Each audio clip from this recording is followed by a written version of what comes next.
Chapter 221. Chapter 82, The Birth of the Demon Tortoise. In a dense forest, two escape lights flew through the air and landed on the ground. However, someone in the escape light exclaimed, and the light figure suddenly slowed down. Like a light feather, it slowly floated down, and then the light disappeared without a trace. Madame Chen and Chen Jisher looked at each other and saw the lingering fear in each other's eyes. Madame Chen patted her chest and looked around, saying, "Husband, this is the wilderness and there might be wild beasts around. We should leave quickly." She took a few steps and her hand was grabbed by Chen Jisher. She looked at him strangely. Chen Jisher stammered, "Wife, are you really going to give my son to Priest Zhang as his disciple?" Madame Chen frowned, "Husband, why are you saying all these things now? Running for our lives is more important." She shook off Chen Jisher's hand and walked out of the forest with her hands on her abdomen. Chen Jisher stomped his feet and chased after her. He went up to support Madame Chen. She struggled a little and let him go. The forest was not big, but when Madame Chen was about to leave the forest, she paused, as if she thought of something, and said, "Wait, I saw a shadow chasing behind us." Fortunately, the little Taoist blocked it. "If we go out now, what if the little Taoist couldn't block it and that person chased after us?" Chen Jisher hesitated. "The little priest's mana is strong, I'm afraid." Madame Chen shook her head. "If the little priest can block it, why let us go first?" Sigh, if only Priest Zhang was here. Chen Jisher was speechless. Madame Chen looked at the sky and saw that the sun had risen. She immediately turned around and said, "Let's hide in the forest." Chen Jisher was shocked. "There are tigers, wolves, jackals and leopards in the forest, why do you need to take the risk?" Madame Chen said coldly, "Tigers, wolves, jackals and leopards, how can they be unpredictable? I'm not afraid, what is husband afraid of?" Chen Jisher sighed and could only support his wife as they walked forward. But after walking a few steps, Madame Chen's face suddenly turned pale and cold sweat dripped down her forehead. She felt a pain in her waist and abdomen. She reached out her hand and felt something red between her legs. She thought, "Not good, could it be that my child is about to come out?" With this thought, he could no longer endure the pain and couldn't help but let out a moan. Seeing his wife crying out in pain, Chen Jisher was momentarily at a loss of what to do. On the other hand, although Madame Chen was in pain, she was rather calm and ordered, "Husband, quickly remove the pot from your back. Go and gather some dry wood and fetch some water from the river to boil it." Chen Jisher made a series of oh noises.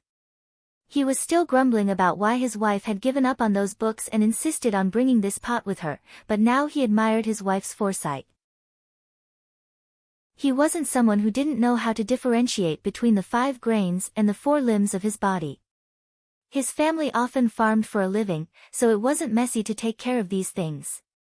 When they reached the river, he took off his long gown and poured the water into the pot. He brought it over and in a short while, he started the fire and boiled the water. At this time, Madame Chen's pain was getting worse. He rubbed his hands nervously and paced around her, wishing that he could take her place.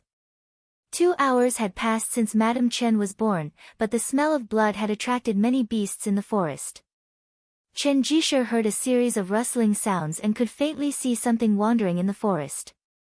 His heart was filled with fear and he didn't care if it was useful or not. He made the fire burn brighter and felt at ease. He anxiously took care of Madame Chen for close to an hour before the child was finally born. As soon as the child was born, the umbilical cord fell off and his eyes opened. Normally when a child is born, they would cry. But when this child was born, he let out a giggle. The sound was loud and clear, piercing through the sky and splitting the clouds. It shocked the birds in the forest and caused them to fly away. Many of the beasts in the distance seemed to be frightened and ran away with their tails between their legs. Chen Jisher was bewildered and thought to himself, "When other people's children come into this world, they cry. Why is my child laughing?" But at this moment, he was still immersed in the joy of becoming a father for the first time. This thought flashed past his mind and he carried the child and washed off the blood stains on his body. He wrapped the child in a robe and placed it at the side. He then changed a towel and wiped Madame Chen's body. Although Madame Chen was weak, she anxiously said, "Husband, is it a boy or a girl? Quick, bring the child to me to see." Chen Jisher nodded his head and tore off a piece of his robe. He wrapped the child up and handed it to his wife. He warmly said, "Wife, it's a boy." Madame Chen struggled to stretch out her hand to take it. She looked at her child with an infinitely gentle gaze. From time to time, she would stretch out her fingers to tease him. However, she was also extremely tired. Not long after, she fell asleep with a smile on her face. Chen Jisher was also tired, but he finally calmed down and let out a long breath. But after sitting for a while, he suddenly thought of something and was shocked. He didn't tell Madame Chen about this. That day, he dreamt of a white-haired Taoist passing through the room. Later on, he found out that Madame Chen was pregnant and specially went to have her fortune read. The Taoist told him that if Madame Chen's first child was a daughter, then she would be guaranteed a lifetime of wealth and glory. But if she was a boy, then her parents would definitely die. He was originally skeptical about this, but with all the strange things happening before his eyes, he had no choice but to believe it. The more he thought about it, the more he felt that it was possible. He thought, my family is a scholarly family. Although we can't be considered rich, we don't have to worry about food and clothing. I should be studying and taking exams right now, so why would I be involved in these strange things? This child must be a demon, and the root of the disaster for my family. Why don't I? As soon as he thought of this, he shakily stretched out his hands and picked up the child. He had the intention to throw this source of disaster to death. But when he picked it up, he saw that the child's face was rosy, unlike the wrinkled and ugly appearance of other children when they were born. Moreover, the child's eyes were bright and lively, the pupils were like dots of paint. Seeing that he was carrying her, not only was she not afraid, she even giggled and stretched out her pink hand to play with his beard. Seeing how cute this child was, Chen Jisher couldn't bear to do it. This was his own flesh and blood, so how could he bear to hurt him? On the other side of the forest, Zhang Pan was riding a magic tool in the shape of a flying cloud in search of the Qin couple. When he arrived, he suddenly smelled the scent of blood and couldn't help but be startled. Following the scent, he found his way over. Zhang Pan saw Chen Jisher raise his hands again and again, as if he wanted to throw the child to death. But the child thought that his father was just playing with him and was waving his arms and legs, giggling. Zhang Pan was shocked. Zhang Yan had told him that nothing could happen to this child, so he angrily roared, "Chen Sheng, what are you doing?" Chen Jisher's hands trembled and he almost dropped the child. Seeing that Zhang Pan was still standing in the air, he picked up the child and sat down on the ground. Disregarding the filth of his clothes, he scooted backwards. Then, as if he had come to a realization, he threatened, "Don't come over, or else I'll throw this child to death on the spot, and your master won't be able to be his master." Zhang Pan's eyes were filled with anger as he shouted, "Chen Jisher, even though I, Zhang Pan, am a beast, I know that even a vicious tiger will not eat its cubs. Why haven't you put down the child in your hands? Beast?" Chen Jisher was startled, then a look of realization appeared on his face. He said emotionally, as expected, I guessed correctly. You are all jackals of the same tribe. This child is a monster." Although he said this, his hands didn't move. Zhang Pan was afraid of hurting the child, so he didn't dare to rush forward. At the same time, a beautiful and dignified female Taoist with a fly whisk in her hand passed by in midair. She seemed to be looking for something. At this moment, she glanced down and her eyes were filled with joy as she said, "Wonderful, wonderful. So Martial Uncle's disciple is here." She pressed down on the cloud and saw Zhang Pan saying something in front of Chen Jisher. She hurriedly waved her fly whisk and shouted, "Where did you come from, monster? Hurry up and leave, or else don't blame I for being merciless." Naturally, she could tell that Zhang Pan was a demon in human form, but she rarely killed. She also saw that Zhang Pan was stepping on a magical tool and the spiritual energy on his body was righteous but not evil, so she guessed that he might be a disciple of some big sect. Therefore, she did not want to cause any trouble and only wanted to drive him away. Zhang Pan couldn't see the depth of this Taoist nun's cultivation. Now that he didn't have any talismans on him, he knew he wasn't this person's match. He thought to himself, this Kun Dao's cultivation is high, and she seems to be from a righteous sect. She probably won't allow Chen Jishe to kill in front of her. I'll remember her appearance first, then I'll deal with her after I call master. He then bowed to the Taoist nun and said, this Taoist priest, I'll leave now. He glared at Chen Jishe fiercely and drove his instrument into the sky, disappearing in the blink of an eye. The Taoist nun leisurely walked to Chen Jishe. The latter sighed and stood up to bow, saying, Chen Jishe thanks Taoist priest for saving me. The Taoist nun smiled faintly and said, you're called Chen Jishe. You don't have to be so polite. I came here for a matter today, saving you was just a matter of convenience. Speaking of which, this matter is also related to you. Chen Jishe was puzzled and asked, may I ask Taoist priest, what is it? The Taoist nun glanced at the child in his arms, then looked back at him and said with a smile, I came to accept a disciple. Hearing this, Chen Jishe felt as if he was struck by lightning. He couldn't stand still and took 2 steps back as if he had given up. He let out a long sigh and said, forget it, it's not up to me anyway. You can take this child. With both hands, he held the child in front of the Taoist nun. The Taoist nun glanced at the child and said, what do I want this child for? Chen Jishe was stunned and said, you. Taoist priest, aren't you here to accept a disciple? The Taoist nun shook her head and said, no, it's not I who's here to accept a disciple, it's I who's here to accept a disciple on behalf of my uncle master. Chen Jishe smiled bitterly and said, isn't that the same thing? In short, you have to take this child away. The Taoist nun frowned and looked at the child again. She cupped her hands and said, Layman Chen, it's not that I don't want to accept this child, but I see that this child is outstanding and has a strange phenomenon. I'm afraid his background is great and not something that I can accept. I hope Layman can forgive me. Chen Jishe was confused and said, if Taoist priest doesn't want to accept my child as a disciple, then who are you here to accept as a disciple? The Taoist nun smiled and cupped her hands and said, of course I'm here for Layman. Layman and my Shibwa are connected by karma, so I should call you Xixiang. Now that the time has come, it's time to return to the mountain. She didn't avoid it and went up to grab Chen Jishe and said in a deep voice, Xixiang, come with I back to the mountain today. Hearing this, Chen Jishe's mouth opened wide and his face was full of disbelief. Seeing that the Taoist nun was going to pull him away, he hurriedly struggled and shouted, wait, my wife. The Taoist priestess turned her head and smiled, saying, in the future, when Xixiang has the ability to fly in the sky and burrow into the earth, you will be able to come back and visit madam.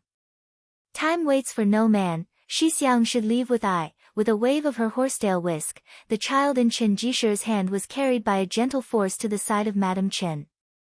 Then, with a shake of her sleeve, a puff of smoke rose from the ground, and the two of them broke through the sky and disappeared into the clouds. Hashtag you can see or, target equals, _blank. Chapter 222. The third level of the mystic light realm, 60 years without lapsing inside the Baofeng temple, Zhang Yan sat on the cloud couch. His eyes were closed, and his breathing was slow and slow. He was so quiet that he forgot about everything else. Gradually, a wisp of mist emerged from the top of his head. It rose like smoke and rushed straight to the roof beams. In the end, it gathered into a ball. Within the mist, there was a flickering flame that emitted a crackling sound. It was as if lightning had struck a copper pillar. Sparks flickered and specks of golden flowers shot out, fluttering and scattering down. The golden flowers that seemed to be made of light didn't scatter after they landed on the cloud couch. Their petals glowed brightly like the stars in the sky and the candles in the night were like mirrors, illuminating the surroundings. Zhang Yan's eyes were still closed and he didn't move. His expression was calm, and there was a faint smile on his lips. It was as if he was blessed and happy, and he had forgotten about his worries. After an unknown amount of time, he slowly opened his eyes and shouted. The petals of the flowers on the couch flew toward the dozens of extinguished candles in front of him. Each petal was like a golden flower, and they accurately flew into the candles. The flames on the candles suddenly shot up, and it was as if thousands of torches were lighting up the night sky. The entire temple was filled with light. Seeing this, Zhang Yan smiled faintly and stood up from the couch.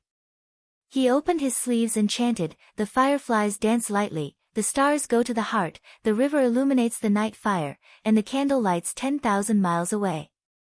After 10 years of tempering, his cultivation had naturally reached the third level of the profound light realm, the realm of profound light penetration. At this point, there wasn't a huge commotion like when he broke through the first 2 levels. This was because he had returned to his original state. Every ray of mystic light that split off from his body was as condensed as one. If it was in the hands of a cultivator with light energy, it would become a sort of energy that was both hard and soft. Moreover, when one reached this realm, there was a saying among cultivators, it was called 60 years of not losing. It was said that a scholar once met a Taoist when he was hiding from the rain in the mountains. The two of them played a few games of chess, but the Taoist lost 3 games in a row. In the end, he lost a wooden box to the scholar, which was said to be able to suppress all evil beings. The scholar was a disciple of the sage and had never taken this matter to heart. Thus, he threw the box in the storage room. Occasionally, he would think of it, but he would only talk about it as an anecdote. Until one day, when his great-grandson was getting married, there was an evil wind blowing, the guests and servants were unable to light the candles and lanterns. The scholar did not know why, but he suddenly thought of this wooden box. He quickly took it out and opened it. From the wooden box came a ray of light. In a split second the hall was illuminated from inside out, everything was visible, it was as if he was standing under the scorching sun. At this moment, it had already been 60 years since the Taoist priest had given him this wooden box. The mysterious light was hidden deep within the box and was not damaged in the slightest. Zhang Yan knew that at this stage, if he were to continue cultivating, it would be nothing more than accumulating and slowly refining, condensing a mouthful of true fire from the mystic light. This fire was called the flame in the light, it was also called the yang in the orifice. It was a breath of pure yang qi that was formed when the mysterious light essence of the entire body was cultivated to the extreme. This first breath of yang qi was the most condensed, it could be said to be flawless. When cultivators condensed their dan, they needed to rely on this fire to purify the golden dan, removing the impurities and retaining the essence. It was the firewood for condensing the dan, it needed to be carefully stored and guarded, it could not be extinguished. The reason why when a small golden dan cultivator condensed the dan again, the quality of the dan was far from what it used to be, it was because they needed to condense this fire again, but the essence was not pure. At this moment, when Zhang Yan reached this stage, he felt the essence in his body become active, swelling up and wanting to burst out. He knew that this essence must not be released, otherwise the breath of yang fire that was formed in the future would not be pure, so he took a step out of Baofeng Monastery and went straight into the clouds. He sat down on top of the cloud and silently circulated his technique, calming the fire in his heart. Not long after, his mind became calm and he calmed down. Unknowingly, 4 hours passed like this. He suddenly woke up and saw that the sky was slightly white, he felt refreshed and his body was light. He laughed and pressed down on the cloud, returning to the monastery. When he returned to the hall, he saw that Zhang Pan was already waiting there. He went up and bowed, "Master." Zhang Yan nodded slightly and said, "Zhang Pan, have you settled everything?" Zhang Pan hurriedly said, "Don't worry, Master, I have already settled the mother and son of Lady Chen." Zhang Yan didn't expect that Chen Jishe would be taken in as a disciple by someone, although he didn't know who it was still a reminder. This child who was born must have had many enemies in his previous life. He was still a mortal now, although he must have made some preparations when he reincarnated, if someone who was proficient in Xian Shu gave up their cultivation to calculate, it was hard to guarantee that nothing would go wrong. Originally, Zhang Yan wanted to take the mother and son to his side to take care of them, but this Baofeng monastery didn't allow female guests to stay, and he couldn't always take care of them. Later on, he thought of a way. There was a river near this Baofeng monastery. It was called Tangxing River, so Zhang Yan first used the tri-elements mixed water banner to split the waves, and when he reached the depths of the water, he used the mysterious light to open up a cave, and finally set up the Zhu Yuaning Xing 3 Qi Palace guarding formation. With the protection of this formation flag, it could gather the vigorous and thick qi of heaven and earth to defend against external enemies, and even if spiritual master Yuanying came, it would be able to resist for a while. Zhang Yan left enough pills and clean water for the mother and son in this cave, and he also gave them the talisman to protect him when he came to East Flower Continent. This way, there would be no more doubts. When he went to the treasure auction, even if someone came to attack the cave, he would still have time to activate the talisman and temporarily hide in the overseas Pure Feather sect. Zhang Yan said again, the day before yesterday, Dao brother Gongsun sent a letter, saying that he will be bringing a few Dao friends to visit today. Go clean up the main hall, then go take care of the disciples in the monastery, and tell them to go back to their rooms to chant. If they see anything strange, don't make a sound, understood? Zhang Pan said, I will follow your orders, master. At this moment, dozens of miles away, there were 5 cultivators, 4 men and 1 woman, riding a flying boat towards Baofeng Monastery. One of them was Gongsun Mian. And standing at the very front was a cultivator with high cheekbones, a plump nose, thick eyebrows, and thick lips. However, at this moment, there was anger on his face as he said, that Wu clan is so angry, they only gave me a copper bamboo talisman and sent me away. The last time my martial uncle went, they even gave me a silver talisman. I've wasted these few years running around and doing so many things for them. Beside him, a cultivator with a long and narrow face smiled, patted his shoulder, and comforted him, Senior Brother Cheng, why do you have to be so aggrieved? You should know that those kinds of big Daoist clans don't care about cultivators from small sects like us. Now that we were able to obtain a talisman, it's already not bad. Thinking too much will only cause trouble. Senior Brother Cheng rolled his eyes and said grumpily, Senior Brother, he is quite open-minded and has a good temper. But this talisman of yours is easy to obtain, but you don't know how difficult it was for me. Senior Brother, he saw that Senior Brother Cheng's anger couldn't be quelled, and he was afraid that they would end up in a deadlock if they continued talking, so he laughed and changed the topic. He turned to Gongsun Mian and said, according to what I know, fellow Daoist Gongsun's copper bamboo talisman was also not easy to obtain, but you're willing to introduce that fellow Daoist Li. I believe that person must be outstanding in some aspects. Before Gongsun Mian could speak, the only female cultivator on the flying boat smiled and said bluntly, I still don't know fellow Daoist Gongsun's temper. He must be someone who wants to save face, saying that this fellow Daoist Li is outstanding. When we meet, I want to see if he's just boasting. When this female cultivator smiled, her eyes curved, revealing a mouthful of white teeth. Although he knew that she was joking, Gongsun Mian was still unconvinced and said, Junior Sister Ku, why do you say that? You guys haven't seen this fellow Daoist Li before, so you don't know how outstanding he is. That day when Yu Hongzhang saw him, he immediately sent an invitation, inviting him to the 9-Dragon Lake for a banquet. It can be seen that he's outstanding. Oh. The people who were traveling with them revealed expressions of surprise. Although this Yu Hongzhang didn't look like a cultivator to them, this person had a wide circle of friends, and his judgment of people wasn't bad. If this Li Yuanbao was valued by him, then he really wasn't simple.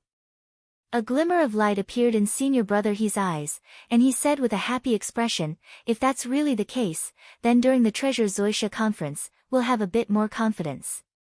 The cultivators participating in the Treasure Zoisha conference were also divided into various ranks. Most of the disciples of the aristocratic families had the golden bamboo token given by the Tai Hao sect. Not only could they bring their servants and strong men into the association, they could even choose a few cultivators from the clan to follow them. In this way, the possibility of them obtaining a good, 1 chi Ganoderma, would greatly increase. As for cultivators like Senior Brother He and Senior Brother Cheng, they could only band together to fight against the disciples of the large clans, so that they wouldn't have to return empty-handed. However, at this time, a lazy voice rang out, saying, "He's just a rogue cultivator. If he really had the ability, why would he need fellow Taoist Gongsuan's recommendation? He even took the copper bamboo token. With that Yu Hongzhang's ability, he should be able to find a silver token, right?" When this voice came out, Gongsun Mian frowned and glanced at this person, but he didn't say anything. When the other three heard this, they also didn't say anything. Some of them felt that this was somewhat reasonable. The person who spoke was called Chu Xiaohong, and he was a disciple of the Anqiu sect. If one didn't mention the 10 sects of the Celestial sect, the Anqiu sect could be considered a large sect. Therefore, in this group of people, he always looked at others with a superior gaze. Although he wasn't likable, first of all, his cultivation was the highest among these people, and second of all, he was friends with many disciples of the Taihao school. It could be said that he had the widest connections, and the few people present still needed to rely on him, so they could only endure his arrogance. Chu Xiaohong and Gongsun Mian could be considered to be familiar with each other. When he heard that the latter was praising Zhang Yan, he didn't think much of it at first. However, when he heard that Yu Hongzhang actually invited this person to the 9-Dragon Lake banquet, he somehow felt a little angry in his heart.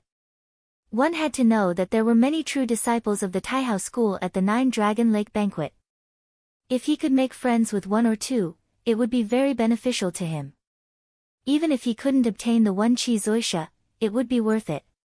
He had thought of many ways to express his goodwill to Yu Hongzhang, but the other party was polite to him on the surface, but in reality, he didn't care about him at all.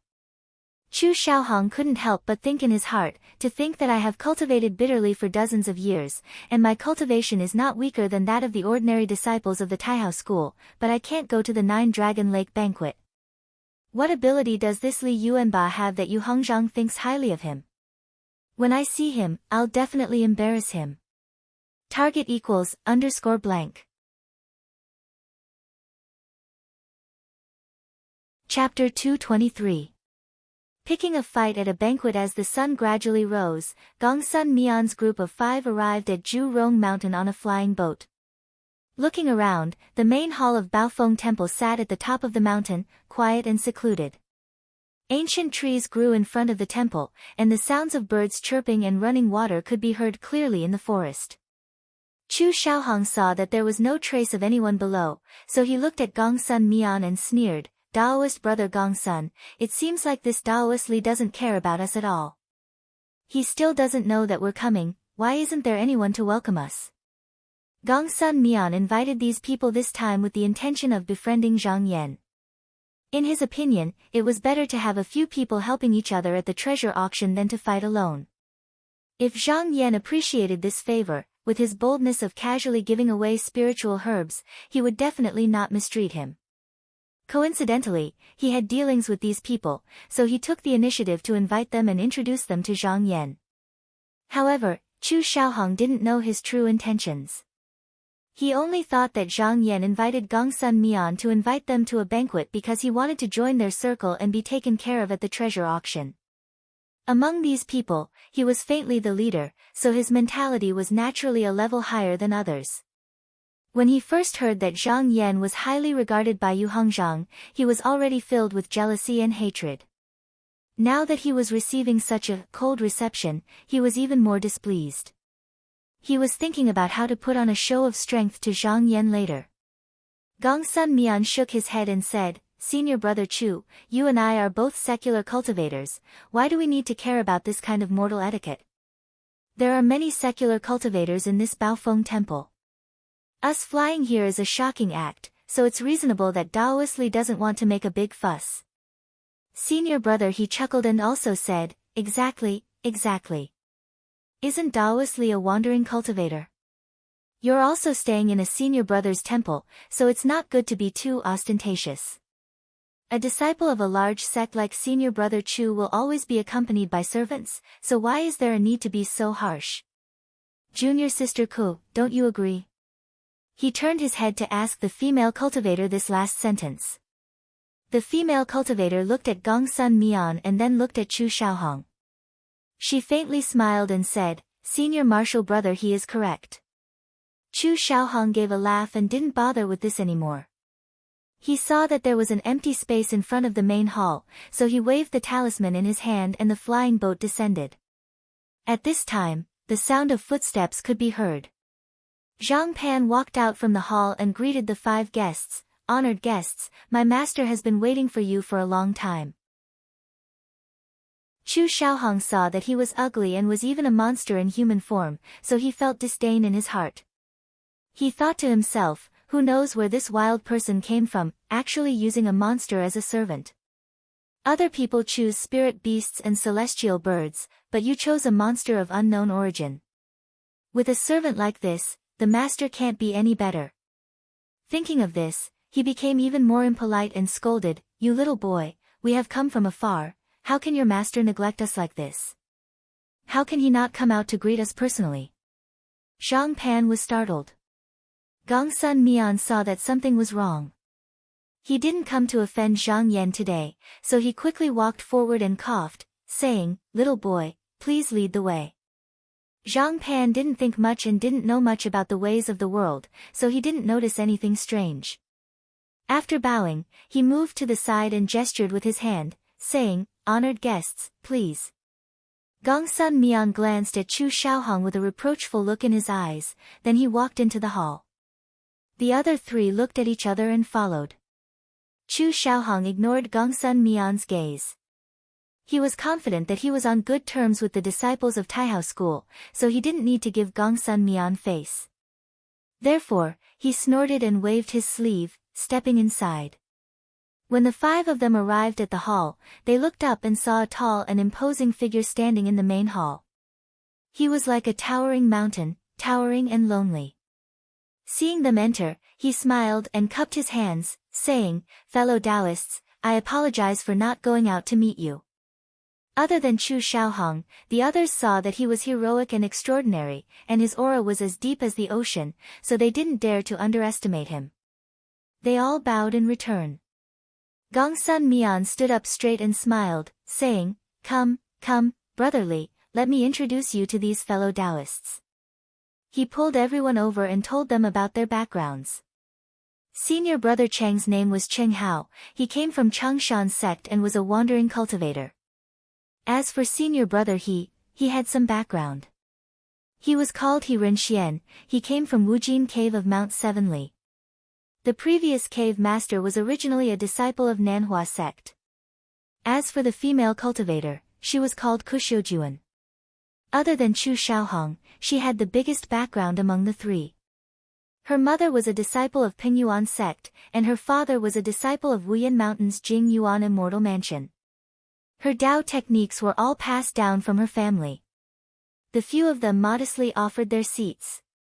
In the end, Chu Xiaohong and Gongsun Mian sat on the left and right side of the table, while the others chose a seat on each side of the table.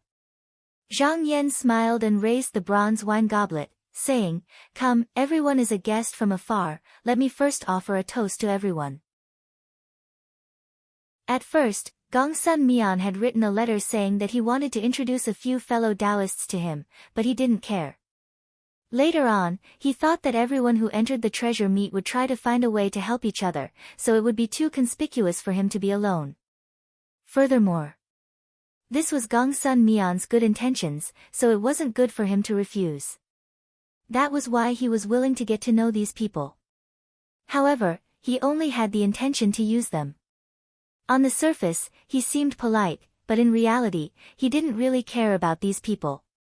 After Chu Xiaohong sat down, he looked around and suddenly saw the row of empty lamps. His heart moved, and he said loudly, Brotherly, although your hall is spacious, it's too dark. Why don't I help you brighten it up? He clapped his hand and a spark flew out from his palm. It split into dozens of dots of light that landed on the row of lamps in the hall. In an instant, dozens of scarlet-red rays of light soared up from the hall.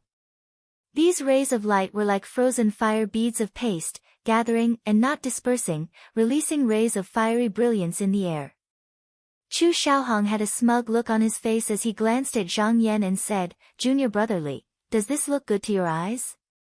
He then reached out and pointed at the row of lamps that he had left behind and said, "This brother is the guest, and junior brother is the host.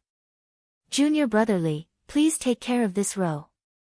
Everyone here was at the mystic light realm, but due to the difference in their cultivation, the mystic light they cultivated wasn't as dense and refined as Chu Xiaohong's.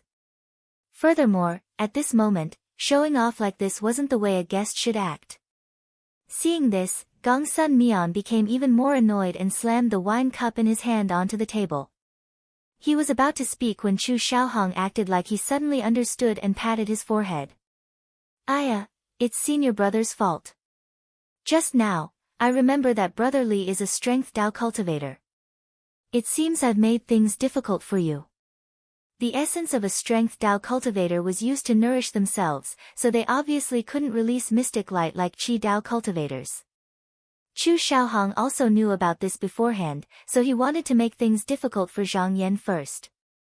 Zhang Yan looked at him and smiled. "The sun is about to rise, and it's time for us to bask in the sunlight and enjoy the blessing of the heavens. If we light up the lamps now, wouldn't it be reversing yin and yang and messing up the heaven and earth? In my opinion, let's just forget about it." Chu Xiaohong felt smug. Just when he thought that Zhang Yan had lost, he saw Zhang Yan wave his sleeve and a gust of wind blew. All the mystic light on the lamps in the hall was extinguished at the same time. Everyone in the hall was startled, then they looked at Zhang Yan, their eyes filled with fear. Cheng Hao's mouth was slightly open as he stared at Zhang Yan with wide eyes. He Ren Xian was secretly shocked, and thought to himself, "This Li Yuanba is indeed powerful. Senior brother Chu's mysterious light has already been condensed into one, and can be used as a magical item. This person only used a wisp of his aura to scatter this mysterious light. If I were to fight this person head-on, what kind of power would my fist have?" Ku Xiujuan's bright eyes also stared at Zhang Yan. No one knew what she was thinking, but a strange light flashed through her eyes. Chu Xiaohong's expression instantly became extremely ugly. He Ren Xian saw that the atmosphere was not right, so he quickly coughed and called out, Come, everyone, let's drink, let's drink." With him raising his head, the others also raised their cups.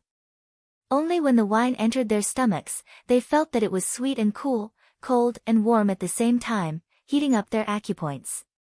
That Cheng Hao was a good drinker, so he couldn't help but exclaim, "Good wine. Sweet Dew Immortal Brew is nothing more than this." This wine was originally a gift from a demon king in the Clear Feather sect. Zhang Yan himself was not a glutton, so he took it out today to receive them. Chu Xiaohong brought the wine to his lips, but he only tasted it and did not drink it. Instead he gave a sigh and said, "Speaking of good wine, when I went to the Wu family last time, I was fortunate enough to drink a bottle of Chilling Pine Crane. That is truly good wine." Cheng Hao's eyes lit up and he impatiently said, "Oh, come, senior brother Chu, tell me, what's so good about this wine?" When Chu Xiaohong heard this, he smiled and began to explain the various advantages of this Chilling Pine Crane wine. Cheng Hao listened as if he was drunk. In the end, Chu Xiaohong even shook his head and sighed. He slowly poured the wine in his cup onto the ground and said, "Ever since I drank this wine, all other wines tasted like vinegar. It's fine if I don't drink it, it's fine if I don't drink it." At this moment, Cheng Hao finally realized that something was wrong. He looked at Zhang Yan, laughed dryly, and didn't say anything. The other three people frowned. This was clearly a deliberate provocation. They all thought, "I wonder what's wrong with this Chu Xiaohong. Why is he always going against this fellow Li?" Chu Xiaohong was not being hot-headed.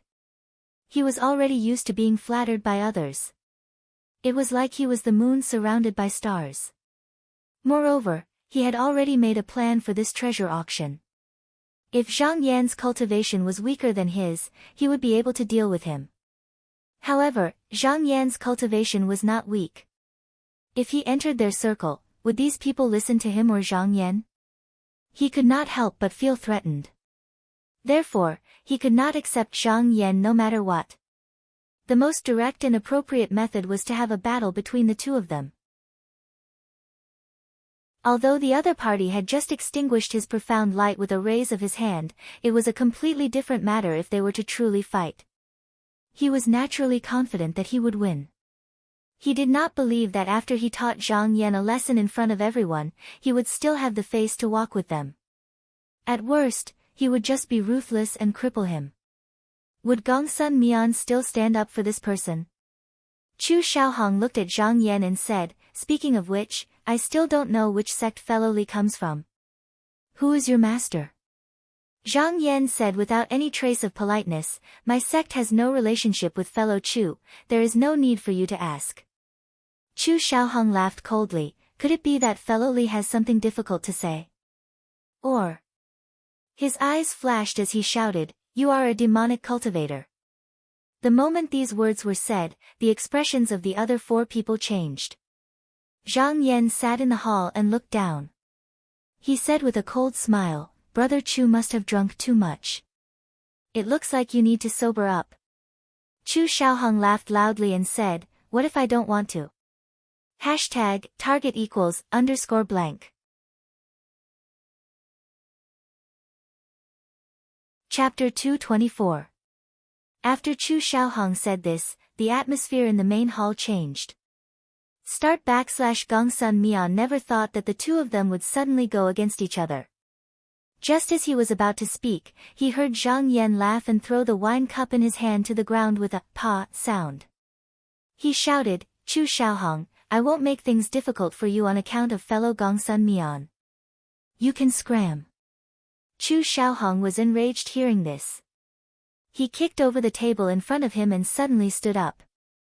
He pointed at Zhang Yan and scolded, "Li Yuanba, don't be so arrogant. Do you think that I, Chu Xiaohong, am easy to bully? Do you dare to come down and fight with me?"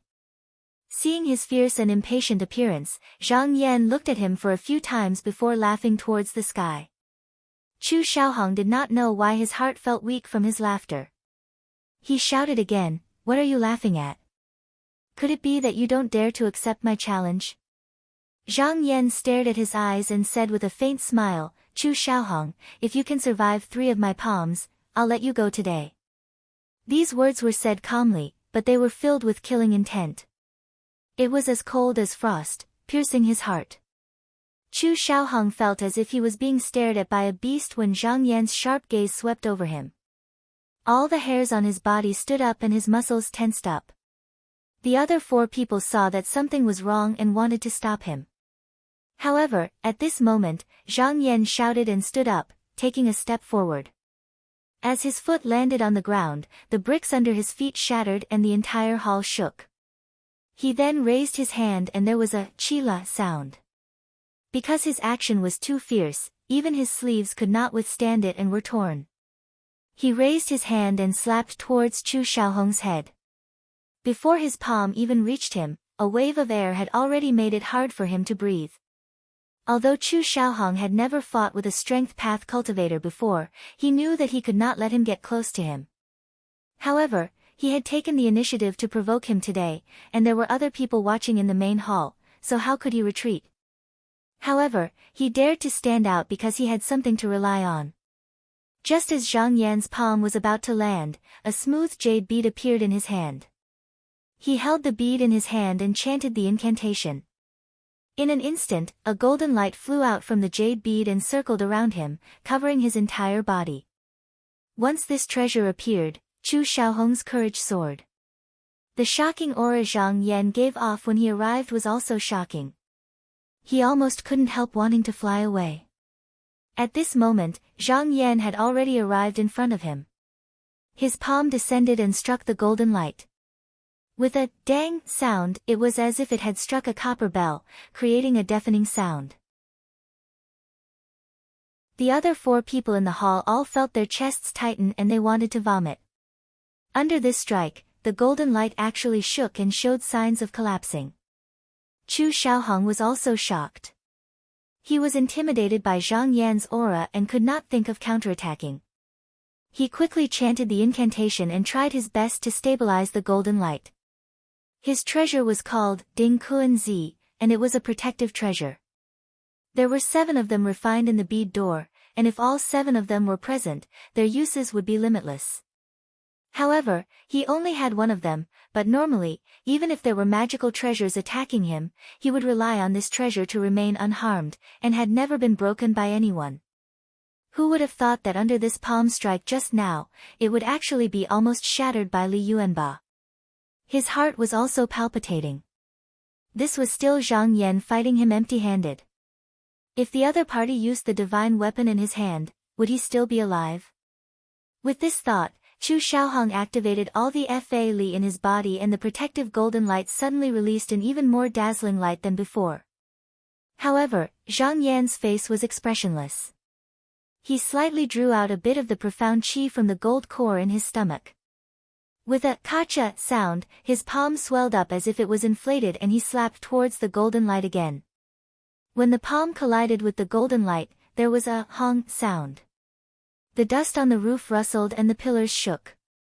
The ding kunsi in Chu Xiaohong's hand shattered, causing blood to flow out of his mouth and nose. He was dizzy and took a few steps back. When the golden light dissipated, it was as if he was standing naked in the vast snow.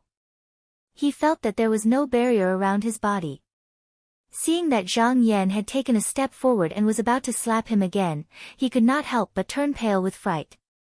At this moment, he knew that in the face of such a powerful attack, it was useless to block it. In a moment of desperation, mysterious light shot out from the top of his head. With a roar, his red eyes swept towards Zhang Yan's body, trying to force him to stop and protect himself. Zhang Yan also shouted at this moment. At the same time, he took a step forward and the aura around him moved like a tide, scattering the mysterious light. At the same time, his momentum did not change and his palm still slammed towards Chu Xiaohong's head. When he shouted just now, the 4 people in the hall, including Gongsun Mian, felt their eardrums buzzing. They felt like they were swaying left and right, as if they were in a great river. Such power caused their hearts to tremble. At this moment, they could see that if Zhang Yan's attack hit, Chu Xiaohong would undoubtedly die. Cheng Hao and He Rinxian both exclaimed, "Fellow cultivator, you can't." Seeing that the situation was bad, Chu Xiaohong desperately circulated the mysterious light to try and escape. However, as Zhang Yan got closer, it was as if he had fallen into a swamp. He could only watch as the giant palm slammed down. With a boom, gray smoke filled the air and the hall seemed to shake a few times. When the dust settled, the 4 of them realized that there was a large hole in front of Zhang Yan and Chu Xiaohong had disappeared. The 4 of them were all cultivators, so their eyesight was very good. They could faintly see that the hole had become a pile of mush. Their faces were all pale. A cultivator at the 3rd level of the mystic light realm was actually killed by Zhang Yan with just a raise of his hand. If it was them, they would probably end up the same way, right? Zhang Yan, however, returned to the table as if nothing had happened. He tore off the tattered Taoist robe that he had used too much strength and threw it to the side. He then took out a wine cup and raised it with a smile. "Everyone, don't let this junior spoil the mood. Come, this Li will toast everyone another cup." Cheng Hao and He Rinxian saw that he had killed Chu Xiaohong and acted as if nothing had happened.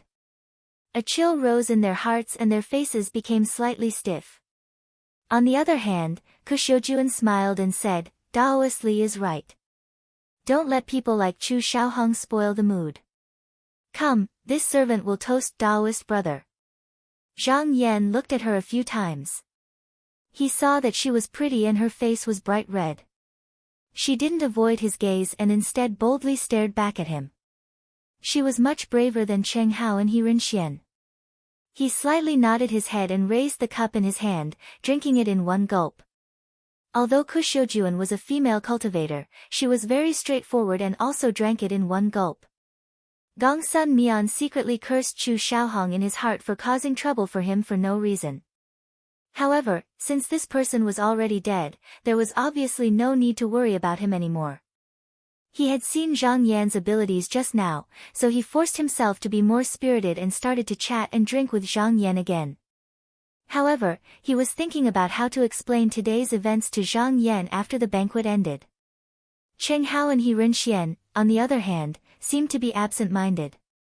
They didn't know when the banquet ended and they walked out of the main hall in a daze.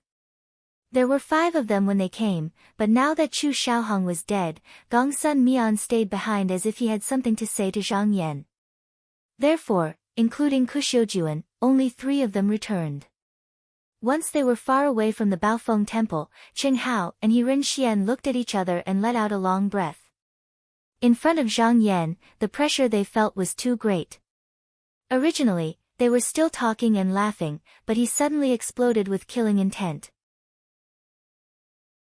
That tyrannical appearance when he attacked really made people's hearts palpitate. Cheng Hao chuckled and said, "This fellow Daoistly acts without any scruples.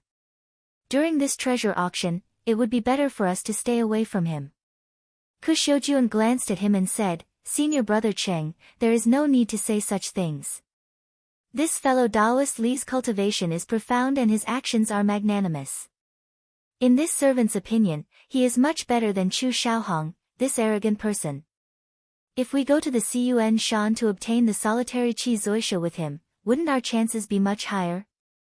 However, He Ren-xian shook his head and said, "This one thinks that senior brother Cheng's words are reasonable. I heard that cultivators who cultivate in the path of strength all need the remains of the great ancient demon. I don't know where this person came from, so we have to be on guard." Kuxiujuan sneered and said in a mocking tone, "This servant still doesn't know what you 2 senior brothers are planning.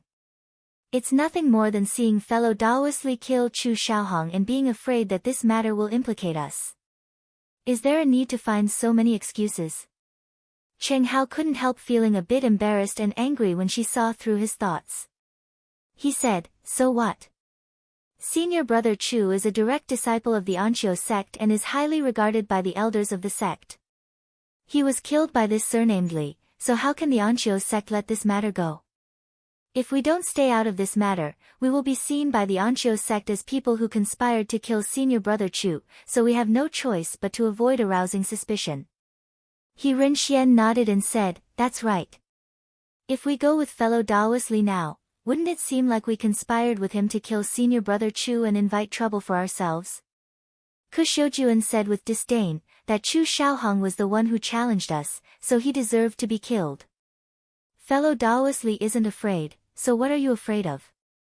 She then looked at the 2 of them with a look of disdain and said, "In the end, it's just that you don't have the guts. You don't dare, but this servant does. Since you 2 are afraid of being implicated, then since our paths are different, we can't work together. Goodbye." After saying this, she turned around and jumped out of the flying boat, turning into a streak of light and flying away. Cheng Hao snorted and angrily scolded, "Pay. This little girl, relying on the support of her parents to make such sarcastic remarks, how would she know the hardships we are facing? The Anqiu sect didn't just send senior brother Chu this time, I heard that there were 2 more senior brothers with higher cultivations than him. Although that Li Yuanba is powerful, how can he win against them?" He Ren-xian also shook his head and sighed, "Everyone has their own ambitions. If she walks together with Li Yuanba, she will suffer in the future. Sooner or later, she will regret it. Why don't we go visit senior brother Chu's 2 fellow disciples right now and inform them of this matter, so as to avoid future troubles?" Cheng Hao nodded his head and agreed, "That's reasonable. Who knows, we might be able to take this opportunity to get close to these 2 senior brothers and take care of them in the treasure gathering." If they exaggerated Zhang Yan's strength in front of Chu Xiaohong's fellow disciples, his 2 fellow disciples would most likely not chase them away and would instead rely on them. The 2 of them looked at each other and chuckled, having a tacit understanding. Target equals _blank. Chapter 225. The Taihao School had been established for more than 4,000 years. The school was divided into 4 mansions and 3 mountains. Even the Ningbi mansion, which was the last to open a mansion outside the school, had been passed down for 1,000 years. Although these 7 branches were one school, they had already formed their own schools, each with their own inheritance. On the other hand, the main mountain of the Tai Hao sect, Du Guang Mountain, was protected by the Hanxiu True Movement Great Void Defense Formation left by the founder of the sect. Moreover, there were 3 enlightened masters in the sect. Therefore, no matter in terms of status or strength, it was still far above the other manners. If the sect leader enlightened master wanted to summon the mansion masters for a meeting, they would have to come with a talisman. These 7 branches almost occupied all the blessed lands within the sphere of influence of the Taihao school, but other than that, there was one spiritual land that had not been touched. This was Mount Qingsuan. This area was tens of thousands of miles long. It was originally an endless stretch of Tsangling Mountain, famous for the Ganoderma of Unity that grew in the mountain. Although this was not the only place in the Donghua continent that had Ganoderma of Unity, the Lingji in this mountain was of the highest quality. Even if a cultivator who had not reached the core formation realm obtained it, they could exchange it for excellent pills and talismans. Therefore, almost all the medicinal Ganoderma in this mountain was harvested. When the founder of the Taihao school passed by this place, he saw that the Ganoderma of Unity was in danger of losing its roots. Therefore, he enclosed the entire mountain in the Hanxiu True Void Defense Formation. After that, he set a rule that no disciple of the Taihao school could have the Ganoderma of Unity alone. Anyone who was fated could have it. Because of the protection of this famous formation, if others did not have the token of the Taihao school, it was impossible to force their way into the mountain. Therefore, they had to act according to the rules of the Taihao school. After thousands of years, they were used to it. According to the order of the founder of the Taihao school, every 6 years, he was allowed to send disciples to Mount Qingsuan to collect medicinal Ganoderma. However, all the high-quality Ganoderma had hands and feet. It would run all over the mountain, so it was not easy to catch it. But no matter who it was, the Taihao school only gave them 3 years. Whether or not they could obtain this item would depend on their own luck. However, Zhang Yan's goal was not these ordinary unbroken qi zoisha. He had once heard from Zhou Changju that among these unbroken qi zoisha, only the zoisha ancestor had the best effect. It was not something that ordinary unbroken qi zoisha could compare to. If he could obtain this zoisha ancestor, then this trip would not have been in vain. There are still 7 days left. Just now is the time to open the formation and enter the mountain. I didn't expect so many fellow Taoists to come here already. Zhang Yan stood on a protruding rock and looked at the endless mountain range in front of him. There, colorful canopies and clouds were piled up like stacks, climbing up the mountain range. In mid-air, spiritual qi shot into the sky, and light shot up for tens of thousands of feet. Cultivators from all over the Donghua continent had gathered here. At a rough glance, there were probably thousands of people. The Taihao school was indeed one of the top 10 mystical sects in the Donghua continent. Just this treasure auction alone was even more impressive than when he fought for the divine abode in the outer endless seas. He could not help but think that among these many people, there might be disciples from the Qinsang school. He wondered if he would run into any acquaintances. Gongsun Mian shifted his gaze and looked around.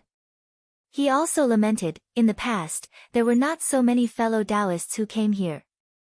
But this time, I heard that an elder in my school had predicted the birth of a few high-quality medicinal Ganodermas.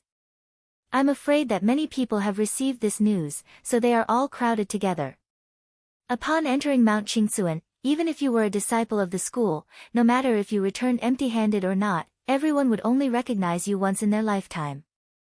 Unless you had the ability to break through the protective formation of the Taihao school, you would never be able to enter or leave. And the Qi Ganoderma in Mount Qingsuan was already a high-quality medicinal Ganoderma. With this news, it caused a stir in all directions. Cultivators who did not want to miss out on this opportunity all rushed over. Today, Kuxiujuan had changed into a green muslin dress and stood beside Zhang Yan and Gongsun Mian. She snorted softly and said, "Even if there are high-quality medicinal Ganodermas, it's not up to us to take them. I'm already satisfied with a low-grade Ganoderma in my hands. Zhang Yan smiled and said, before entering the treasure mountain, why are you so dejected, junior apprentice Sister Ko? You have to give it your all. Ku Xiujuan faced a direction and pouted. I'm not trying to be depressing, but senior apprentice brotherly, look over there. Zhang Yan could not help but look in the direction she was pointing. He saw a young cultivator with his arms crossed standing on a Jinyun deer. His eyes were deep, and he was wearing a blue brocade robe embroidered with golden threads. He had high shoes with wide sleeves, a golden crown and a wide belt, and a cloud-inlaid silk sash around his waist. The cultivators who passed by him all looked wary. He was surrounded by dozens of people, some of whom were dressed similarly to him. They must be disciples of the same clan. When Zhang Yan looked over, his eyes also happened to look over. When their eyes met, the man slightly narrowed his eyes and calmly looked away. Ku Xiujuan said, brotherly, do you see him? That's Shi Yifan, a disciple of the Shi clan. Although he hasn't entered the Taihao school yet, in a few years, when he becomes a core formation cultivator, he only needs to enter the school to become a true disciple. Ku Xiujuan raised her delicate and white finger and pointed in another direction. Brotherly, look over there. That's a disciple of the Wu clan. Zhang Yan turned his gaze again. This place was much grander than Shi Yifan's. Not only were there dozens of flying boats and carriages hovering in the air, but there were also hundreds of strong men and servants following them. He did not know if the person in charge had not arrived yet, or if it was done deliberately. For a moment, he could not tell who was in charge of this group of cultivators. Ku Xiujuan continued to point out a few people. These people were either disciples from large clans or Taoist sections. Finally, she sighed. Brotherly, do you see? The top-grade medicinal mushrooms have probably been divided among these people. Even if they haven't reached an agreement, with their cultivation and the cultivators around them, how can we compete with them? Apart from these disciples from Taoist sects, there were also many disciples from low-level clans. Together with their servants and strong men, these people made up a quarter of the people in this treasure auction. Compared to them, Ku Xiujuan and Zhang Yan did indeed seem extremely weak on the surface, and they were unable to contend against them. Gongsun Mian chuckled. Brother Ku, don't be discouraged. With brotherly here, we may still have a chance. Gongsun Mian was a disciple of Taihao school and came from a clan. If the day came when he condensed his core, his sect would have other medicinal mushrooms planted elsewhere. There was no need for him to compete with them in Mount Qingsuan. That was why he looked so relaxed. Ku Xiujuan was also aware of this. She glared at him and snorted. Just as she was about to speak, her expression suddenly changed. She said in a low voice, why is she here too? Zhang Yan looked back and saw a cloud couch descending from the sky. Behind the fluttering curtain was a woman in a red robe with wide sleeves.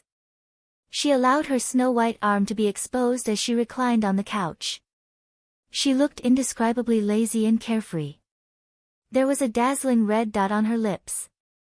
She had a tall nose and a pair of phoenix-like eyes.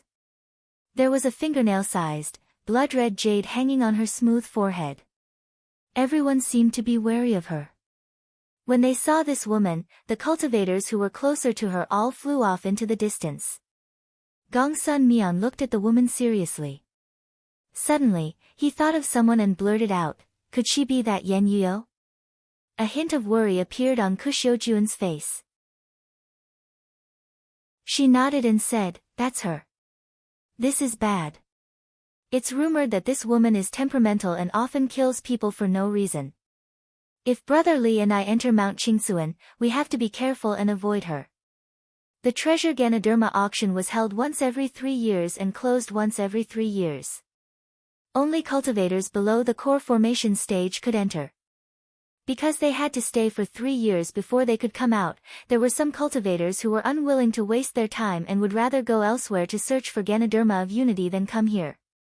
However, during these 3 years, due to the protection of the Grand Formation, those who entered could not enter and leave freely.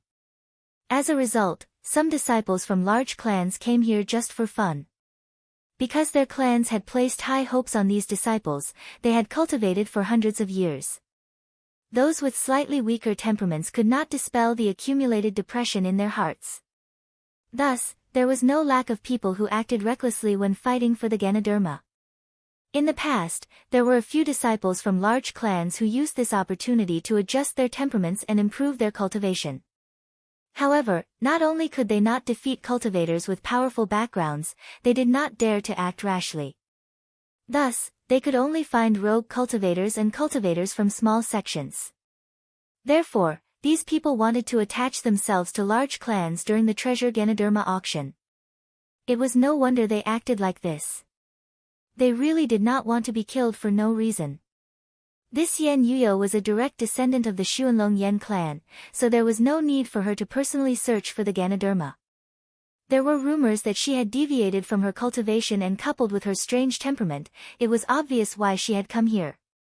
Seeing this woman, although Kuxiujuan had seen Zhang Yan's strength that day, she could not help feeling worried. At this moment, on a mountain several kilometers away from the two of them, Chu Xiaohong's two fellow disciples, Pan Qing and Pan Ming, were also looking around. The two of them came from the same mother and looked extremely similar. They were both tall and thin with pale faces. Even their clothes were the same. Pan Qing was the oldest of the two. He looked around and gently smiled. The person who killed junior brother Chu is probably here, right? Pan Yang's expression was somewhat cold as he lightly said, "I'm afraid so." Pan Qing smiled and said, "Brother, you're smarter than me. How do you think we should deal with this matter?"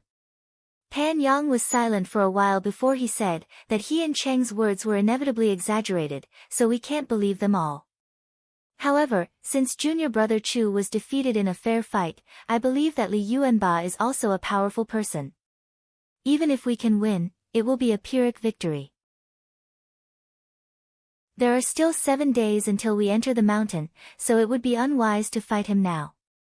Pan Qing suddenly smiled and said, "Then what does brother think we should do?" Pan Yang's eyes flashed as he said, "You and I don't need to fight Li Yuanba at all. We just need to enter Mount Qingsuan. How can a rogue cultivator with no foundation live for 3 years?" Pan Qing smiled and nodded, "That's right. That's exactly what I was thinking." Pan Yang said in a deep voice, "Then, what should we do with those two?" Pan Yang smiled playfully and waved his hand, "There's no harm in bringing them along. Who knows, they might be of some use." #target=_blank. Chapter 226. The secret hand of the Shao clan. While Zhang Yan was pacing around the foot of Mount Qingsuan, waiting to enter the formation, 5 people were walking back and forth among the thousands of cultivators. Their gazes would sweep over a few Taoists who were walking alone, and then they would walk away as if nothing had happened, as if they were looking for someone. 5 days later, these people met up in a hidden cave. One of them took out a crystal-clear pearl from his sleeve. As soon as he held it in his hand, it shone brilliantly, illuminating the dark cave. At the same time, it also revealed the appearance of this person. It was a tall and dignified elder with white hair. He looked around and happened to see a rock in front of him. With a flick of his sleeve, he swept away the wet moss and water on it, then put the pearl on it. He then turned around and asked, "Did you find anything?" Although the 4 people behind him were dressed differently, they were all ordinary-looking Taoists. One of them stood out and said, reporting to Elder Ancestor, "The few of us have been searching around day and night, but we have found nothing these few days." The elder frowned slightly and said to himself, "Could it be that this Zhang Yan really didn't come here? That can't be. I heard that a top-grade medicinal herb appeared here. It's impossible for a disciple like him to not come here when he's out searching for herbs." The person in front of him cupped his hands and said, "Elder, since this person has a grudge with Taihao School in the outer endless sea, how could he be willing to show his true appearance? He must have used some powerful spell to hide his appearance. Since San Lang hasn't arrived yet, why don't we wait a little longer? He's always been meticulous, maybe he'll find something." The rest of them nodded. Although the elder looked serious, he was a very easy person to talk to. He also nodded and said, "All right, then we'll wait." After these people waited for another 2 days, they saw that the formation in Mount Qinsuan was about to open. Just as they were getting impatient, a ray of light that was as hazy as the moon came toward their hiding place. Someone said in surprise, "San Lang has returned." The elder's expression also brightened. He strode out of the cave and shouted, "Is it San Lang? You've been gone for 7 days, did you find anything?" The young Taoists also walked out and looked up, only to see that the streak of light descended, and a young cultivator with a shrewd face walked out. On his shoulder was an agile cat with black fur, and its gem-like eyes were looking around, as if it was extremely wary of these people. In the face of everyone's gazes, San Lang shook his head and said apologetically, "Eldest uncle, I haven't found any traces of that Zhang Yan." Hearing this, everyone couldn't help but feel disappointed. The old man made an "oh" sound, then glanced at the cat and asked doubtfully, "You can't even recognize the beauty-reflecting cat that the fellow Taoist from South Flowers sect gave you? Could it be that that person really hadn't arrived? This old man has miscalculated." San Lang, however, shook his head and said, "This nephew doesn't think so." The old man glanced at him and asked in surprise, "San Lang, what do you mean?" San Lang stretched out his hand and stroked the black cat, thinking, although this spiritual cat can recognize people by appearance, I heard that this Zhang Yan is on good terms with that disciple of Clear Feather sect, so there might be a way to cover it up. Now that Taihao School has spread the news that there will be a top-grade Ganoderma at this treasure auction, how can he not take such a bait? The old man nodded and said, "This old man thinks so too, but what can we do if we can't find him?" 10 years ago, when news of the fight over the Immortals' residence in the open sea reached Donghua continent, it didn't cause a huge uproar, but they lost 3 Yuanying Zenrins and several true disciples. This caused some elders in Taihao School and South Flower sect to be slightly angry. Especially when they heard that Qinsang School disciple Zhang Yan had once helped Tao Zhenhong, a fierce Yuanying elder from South Flower sect went to Qinsang School to demand an explanation. However, this elder was mysteriously thrown outside the gates of Qinsang School one day. After losing face, he returned to South Flower sect that very night and locked himself inside. As for the Shao clan, because Xiao Mu and his nephew had not returned for a long time, they paid particular attention to this matter. There were even elders in the clan who guessed that these two had most likely been captured by Tao Zhenhong, and it might even have something to do with Zhang Yan. Originally, the Shao clan had wanted to send disciples to deal with this matter and capture Zhang Yan for questioning. However, this matter had been stirred up by the South Flower sect elder, and everyone in Qinsang School knew about it. The Shao clan was being watched by many people, and they didn't dare to act rashly. It had to be said that the situation in Qinsang School was different from before. Qin Mabai had already tried to eliminate several disobedient families, and the large families in the school all felt the pressure. It was not convenient for the Shao clan to leave any evidence at this time, in case the master and disciple took the opportunity to make things difficult for them. Thus, they could only ask the Ho clan, which was related to them by marriage, to investigate this matter. The elders of the Shao clan secretly instructed the Ho clan to try to capture Zhang Yan and then find out the whereabouts of Xiao Mu and his nephew. If he was unwilling to comply, they could kill him, but they had to do it secretly. There were no more than 100 people in the Ho clan. If they acted, they wouldn't attract too much attention. Even if they made a mistake, the Shao clan could make them disappear with a wave of their hand. They wouldn't leave behind any evidence. The people standing outside the cave were all disciples of the Ho clan, and this old man was the leader of the Ho clan, Ho Baksu. Although he had tried his best to find traces of Zhang Yan, the latter had not set foot in Donghua for 10 years, so his search was fruitless. Ho Baksu was silent for a long time, and in the end, he said, "In my opinion, why don't we look elsewhere first? 3 years later, when the formation is reactivated, we might have a chance of finding this person." At this time, Ho Sanlang suddenly knelt on the ground and said in a low voice, "Uncle, I want to enter Mount Qingsuan to investigate. I hope you will allow me to do so." Ho Baksu was shocked and said, "Sanlang, you Then, his expression changed as if he had thought of something. He said gently, "Stand up and talk." Ho Sanlang didn't argue. He immediately stood up and patted his knees. He moved closer and said in a low voice, "Uncle, since the Shao clan has borrowed that magic treasure, even if I can't find this person, I want to use it to enter Mount Qingsuan and get a medicinal mushroom. It's better than having it taken back by the Shao clan." Ho Boxa nodded and said in a low voice, "You're right. You are the most outstanding disciple of our clan. Since this treasure is in our hands, why don't you use it? Take it today." He took out a magic treasure from his sleeve and stuffed it into Ho Sanlang's hand. Then, his expression turned serious and said, "But you need to be careful. That Zhang Yan fought 100 people alone in the outer endless sea. Among them were the true disciples of the Southern Flower School and the Taihao School, but none of them were a match for him. Don't act recklessly just because you have this magic treasure. If you really meet him, remember not to act rashly unless you have the confidence." Ho Sanlang took the 2 magic treasures and took a deep breath. He said solemnly, "Yes, uncle. I understand." Ho Sanlang bowed and took 2 steps back. Then, he turned around and leaped into the air, his body turning into a stream of light. He was very excited in the air.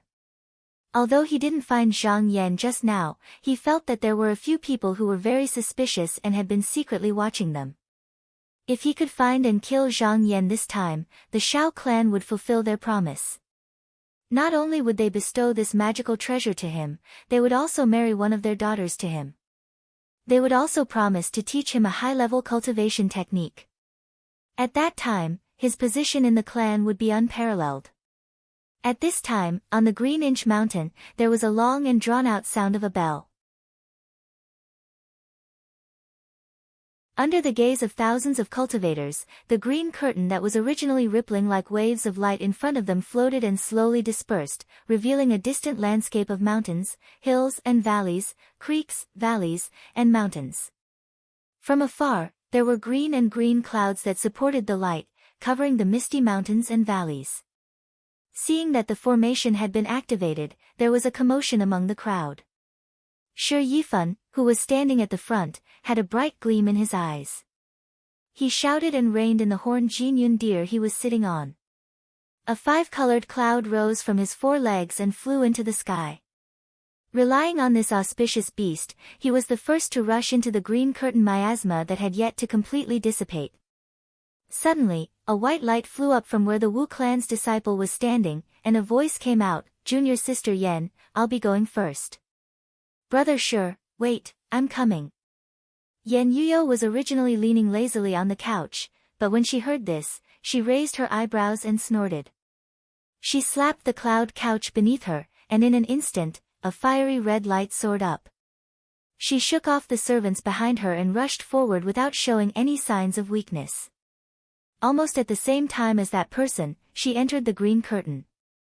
With these 3 people taking the lead, thousands of bright lights that resembled silver stars and fire snakes instantly soared up from the bottom of the mountain. It was the cultivators in the area riding on their escape lights and hurrying into Mount Qingsuan. Ku Xiujuan, who was standing opposite Zhang Yan, smiled and said, "Brother Ku, there's no time to lose. Let's get up and enter the mountain as well." Ku Xiujuan hurriedly nodded in response. Zhang Yan cupped his hands and bid his farewells to Gongsun Mian, and then he executed a flying technique from the carefree technique of truth. He didn't seem to make any movements, yet he transformed into a cool breeze that swiftly floated away without a trace. Ku Xiujuan saw that his escape technique was excellent and praised him in her heart. With a shout, she also got up and followed the sound of the wind. In the blink of an eye, Zhang Yan rushed through the green screen that seemed to have dissipated, and landed in a valley. Not far away from him was a clear stream filled with pebbles. The surrounding trees were quiet, and there was no trace of people. Only the cries of apes could be heard coming from the top of the cliff. The original Mount Qingsuan was also a spiritual land. In addition, for thousands of years, the earth veins were connected by a formation. Not only did the spiritual energy not disperse, it even faintly showed signs of condensing into spiritual veins. If one cultivated here, it would not be much worse than an ordinary cave abode. Zhang Yan looked around and found a rock to sit down cross-legged, waiting for Kushoujuan to come. However, after waiting for half a day, not only did he not see this woman rushing to meet up with him, he did not even see the shadow of a cultivator. He could not help but feel a little strange. While he was thinking about the reason, he suddenly saw a red shadow flashing in the distance and an escape light landed on the opposite cliff. His spirit was roused. He looked up and saw a graceful woman standing there with a pair of cold eyes looking at him. It was Yan Yuyo. Target =_ blank.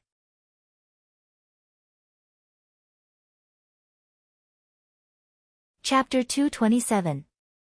Seeing that it wasn't Kushoujuan, Zhang Yan only glanced at Yan Yuyo before looking away.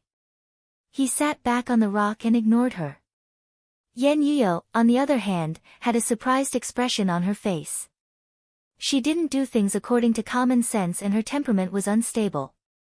Her family could be said to be one of the giant families. Therefore, all the disciples of the Xian race in the same generation were wary of her.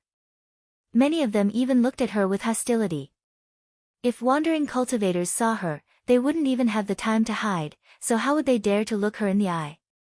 Moreover, looking at Zhang Yan, he clearly didn't care about her at all. Yan Yuyo was unhappy that someone had entered Mount Green inch before her, so she also came in first with her followers. However, she was used to being served by others. Every time she went in or out, she would have to line up in a battle formation and be surrounded by attendants. Now that she was alone, she couldn't help but feel uncomfortable. She had no choice but to stop and wait for those servants to catch up. She was bored, but seeing Zhang Yan was very different from ordinary cultivators, she couldn't help but be a bit interested. A bright light flashed in her phoenix-like eyes. She raised her delicate hand, and an oppressive flame flew out from her sleeve. With a ka-chi-la sound, it scorched the atmosphere and attacked Zhang Yan. Zhang Yan raised his eyebrows and his eyes flashed. Looking at the momentum of this profound light, he knew that this woman was testing him. However, before this profound light could even approach him, a wave of heat assaulted him, scorching the green grass in its path until it was charred and curled up. Zhang Yan couldn't help but be surprised. After reaching the third level of the Xian light realm, one's aura should be condensed in one place so that it wouldn't be damaged or leaked. For this woman's fire attribute profound light to give off a wave of heat as it flew, it meant that there was either a problem with the Xian Qi technique, or something happened during the cultivation process that caused the Xian Qi technique to not be pure and complete. Zhang Yan guessed that there was a problem with this woman's Xian Qi technique. This must be the reason why there was a problem with this woman's Xian Qi technique. In the blink of an eye, the black light arrived in front of him. He narrowed his eyes and sat there without getting up. He let out a heavy humph. This sound was like muffled thunder rolling by, and it instantly shook the entire valley and startled the birds. This ball of mysterious light that was like a vermilion scale and a red centipede was originally blazing with arrogance, but at this moment, it seemed to have encountered an invisible wave of air, and it was dispiritedly swept back and dispersed completely in an instant. Zhang Yan looked calm. It was as if he had done something insignificant. It would not be easy for him to deal with that kind of condensed mystic light. At most, he could only block it by the side. But now that there was a flaw in Yan Yuyo's mystic light, he could disperse it with a single breath.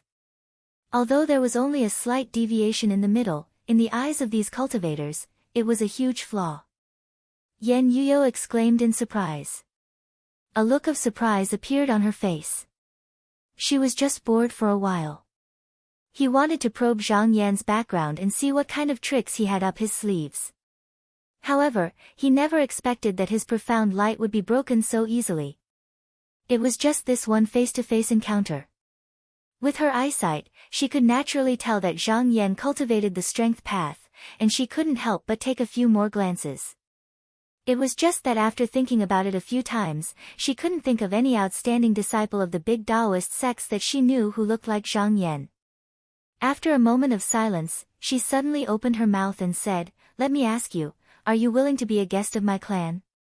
For a direct descendant of a big Taoist clan like her, although the matters of cultivation would be prepared by the clan. But when it came to fighting for certain magic treasures and cultivation techniques, it was inevitable. It was inevitable to fight openly and covertly with disciples of the same clan, but she couldn't do everything by herself.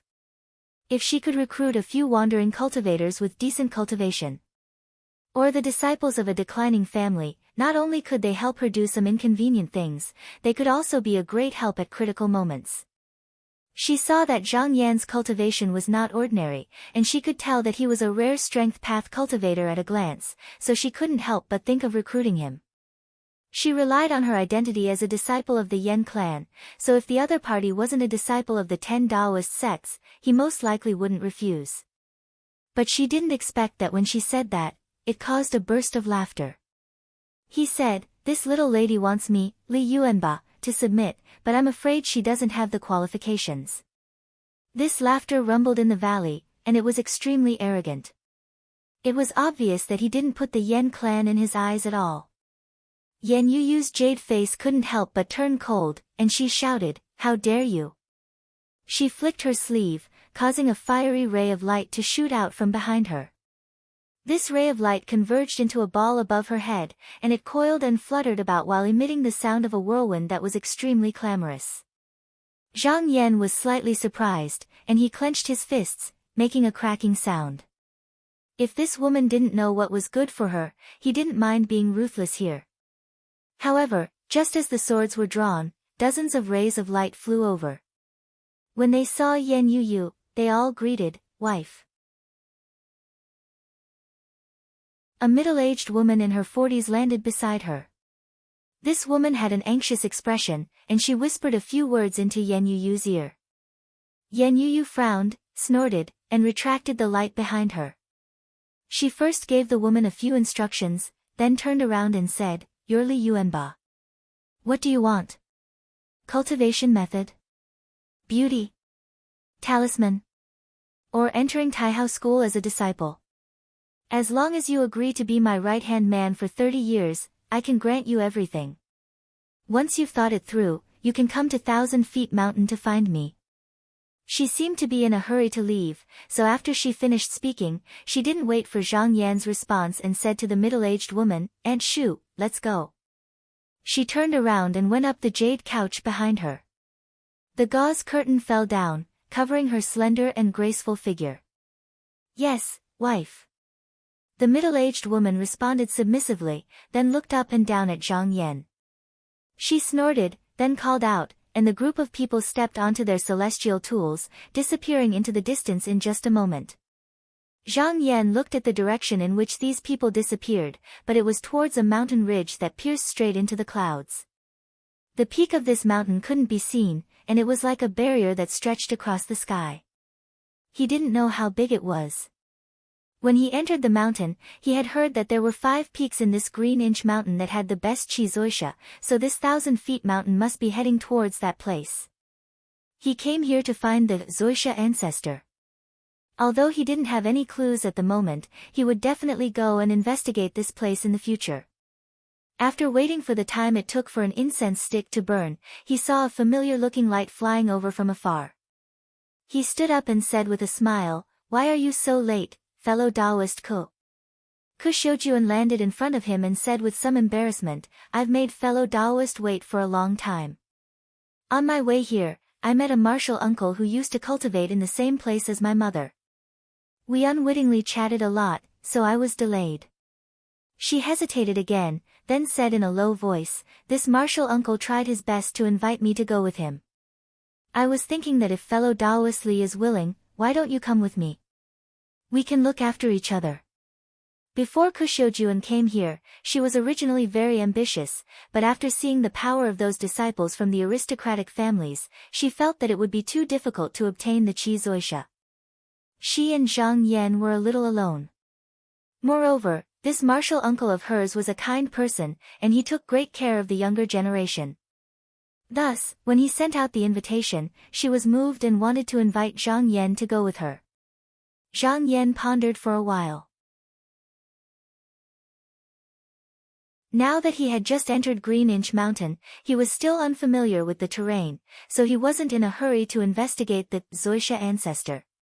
Since there were still 3 years left, he might as well travel with these people first and make plans later. He said straightforwardly, "All right, then please lead the way, Junior Marshal Sister Ko." Kushyojuan's face lit up, and she said cheerfully, "Senior Marshal Brother, please come with me." Then, she leaped into the air and turned into a long rainbow, leading the way. Zhang Yan also used an escape technique to follow behind her. In less than an hour, they saw 7 people waiting on top of a cliff. This group consisted of both Taoist and secular cultivators, and the one standing at the front was a middle-aged Taoist with a long beard and a robe on his head. As soon as Kushyojuan landed on the cloud, she greeted the Taoist as Marshal Uncle Bao. Then, she turned around and invited Zhang Yan over, saying, "Fellow Taoist Li, let me introduce you. This is Marshal Uncle Bao Dingheng, a senior of the Yuanyang sect." Zhang Yan glanced at this Taoist and saw that he was also at the 3rd level of the mystic light realm, but there was a faint flame between his eyebrows. It was obvious that he had cultivated the true flame in the aperture. Zhang Yan cupped his hands and said, "I'm Li Yuanba. Nice to meet you, Taoist." Bao Dingheng looked at Zhang Yan with an amiable expression, then he smiled and said, "Fellow Taoist Li, there's no need to be so polite. I heard from my martial niece that your cultivation is profound, and your Xian Qi is amazing. Now that I've met you, I can see that it's true." Zhang Yan exchanged a few words with him, and Bao Dingheng didn't put on airs. He personally introduced the people behind him to Zhang Yan one by one. Those people were more polite to Zhang Yan, but when it was the turn of a Taoist named Fang He glanced at Zhang Yan and said in a strange tone, "I heard that fellow Taoist Li is a cultivator who cultivates the strength path, and your cultivation is high. I only hope that it's true. We don't bring any idlers with us." Seeing that he was being a little rude, Bao Dingheng looked at him with blame and said unhappily, "What are you talking about? We're all the same. Since we've met here, it's fate that we should help each other." "Junior brother, you shouldn't have said that." Fang He mumbled and thought to himself, "Another one to share." This Qi Zoisha grew in clusters, and there were usually a few or even a dozen of them in one place. However, these things had hands and feet, and they would run far away when they smelled the scent of living people. Putting aside whether they could successfully find them or not, even if they managed to catch them, no one could guarantee that there would be enough of them. If there were too few, they would have to search a few more places. It would be fine if everyone here were close friends, but Kushyojuan and Zhang Yan just happened to bump into each other on the road, so Fang He couldn't help but feel a sense of rejection. When Kushyojuan left to invite Zhang Yan over, he complained a lot. Bao Dingheng didn't think so. Kushyojuan was his junior, not an outsider, so how could he not take care of her? Besides, he saw that Kushyojuan held Zhang Yan in high esteem, and he heard that she would only be accompanied by Zhang Yan on this trip, so he thought a little more. He even thought that Zhang Yan was the Tao companion of Kushyojuan's heart, so he treated him as one of his own. He ignored Fang He's words and said to Zhang Yan with a smile, "Although this green Cun mountain is several tens of thousands of li away, this Qi Zoisha has always liked to live in the source of the earth veins. Therefore, most of them gather in these 5 peaks, and the disciples of the large clans mostly go to the 1,000-feet peak. We won't compete with them. The nearest peak from here is the 9 Heads Peak, so why don't we go there first to try our luck? Target equals _blank.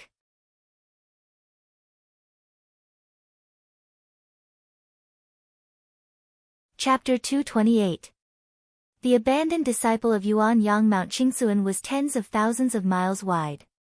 Although there were thousands of cultivators who entered the mountain, it was like a stone thrown into the sea, not even a ripple could be seen.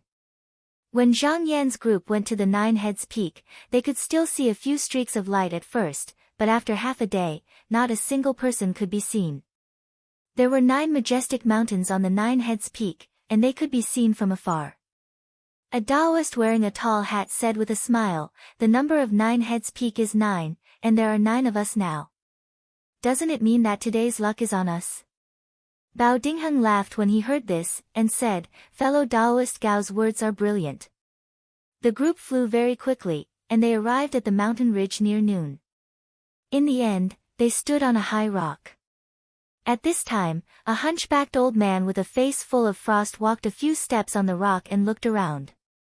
He saw green vines and weeds coming out of the cracks in the rocks, and sometimes, a few frolicking monkeys hanging on the withered vines swaying back and forth. He couldn't help but nod in satisfaction, and said, "This place is very good." He untied a bag on his back, and took out a stone plate from it. He also took out an incense stick and inserted it into it. He closed his wrinkled hand, and when he let go, the incense stick was already lit, and white smoke came out in a straight line. This smoke seemed to be solid, and it didn't move at all even when the mountain wind blew over.